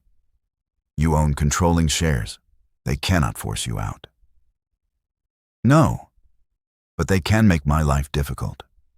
Fight every decision. Leak to the press. Turn shareholders against me. He smiled tiredly. It is going to be a brutal few months. Good thing you have a wife who used to be a lawyer. I know how to fight corporate battles. Is that a yes? You are staying? Imani thought about Chicago, her small apartment, the life she had put on hold. Then she thought about Seoul, this complicated man, the future they could build.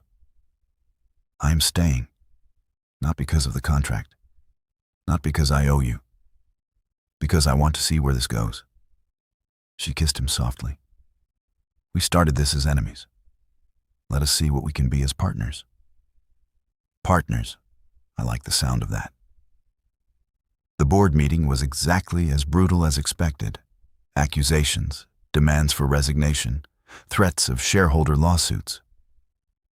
But Dae-Hyun stood firm, Imani beside him, presenting the evidence of Kim's decades of theft from the company.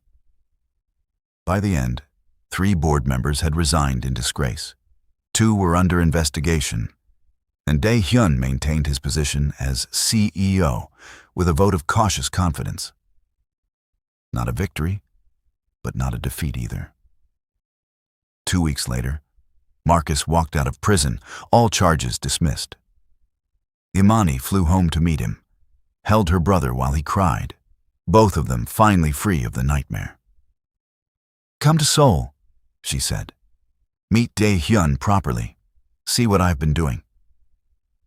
You mean see the man who married my sister for revenge and somehow ended up actually loving her? He has not said he loves me. He confessed to crimes and risked prison to make sure your family got justice.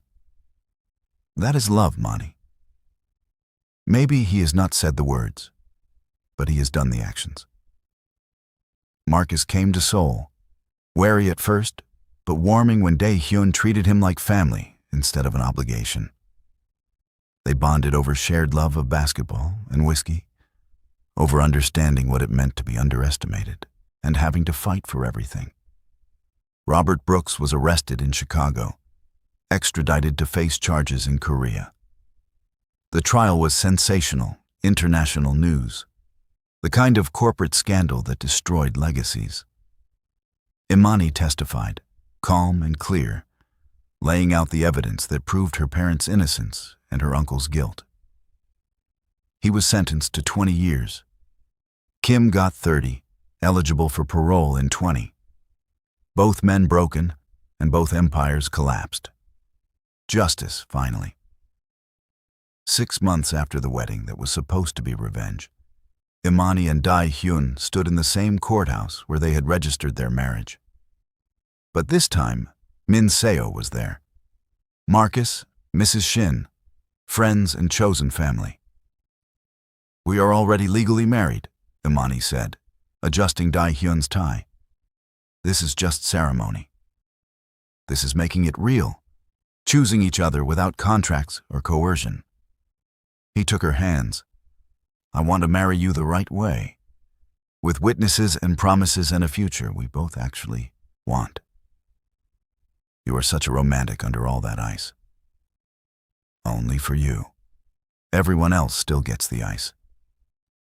They exchanged new vows, these written by them instead of lawyers. Promised partnership, honesty, to fight together instead of against each other. When the officiant pronounced them married, again, for real this time, Dae-Hyun kissed her like he had wanted to from the beginning.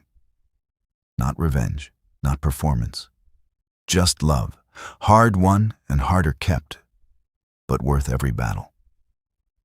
The reception was small, held at the house that had felt like a prison and now felt like home. Marcus gave a toast about stubborn sisters and the men brave enough to love them. Min-seo cried happy tears and told stories about their parents, keeping their memory alive. Late in the night, when the guests had left and the house was quiet, Imani and Dae-Hyun stood in the courtyard where she had watched him stand in the rain months ago. "Do you regret it?" he asked. "Any of it? The deal, the danger, turning your life, upside down?" "I regret that Marcus got hurt, that people died before we could save them." She leaned into his warmth. "But I do not regret you. Coming here, marrying you, that led to everything good that came after. I spent so long hating your family name, and now I wear it next to mine with pride. Choi and Brooks has a nice ring. Better than Brooks alone? Much better." She turned in his arms. "I love you. I should have said it sooner, but I was scared." "Of what?" "That you married me and fell for me out of guilt. That this was penance for the revenge you planned." Dae-Hyun laughed, the sound genuine and warm. "Imani, I fell for you when you looked me in the eye and called me insane. Everything after that was just me trying to catch up to what my heart already knew. That you loved me? That I was going to marry you for real eventually? The contract just moved up the timeline. So romantic. Truly, I am swept off my feet. You hate being swept. You prefer to stand on your own 2 feet and fight." He kissed her forehead. "Which is one of the 1,000 reasons I love you." They stayed in the courtyard until dawn, talking about the future. The company they would build together, fairer and more honest. The foundation they would create in their parents' names, helping families torn apart by corporate greed. The life they would make, complicated and imperfect, and entirely their own. Revenge had brought them together. But love, real and chosen and fought for, that would keep them together. And in the end, that was the best victory of all.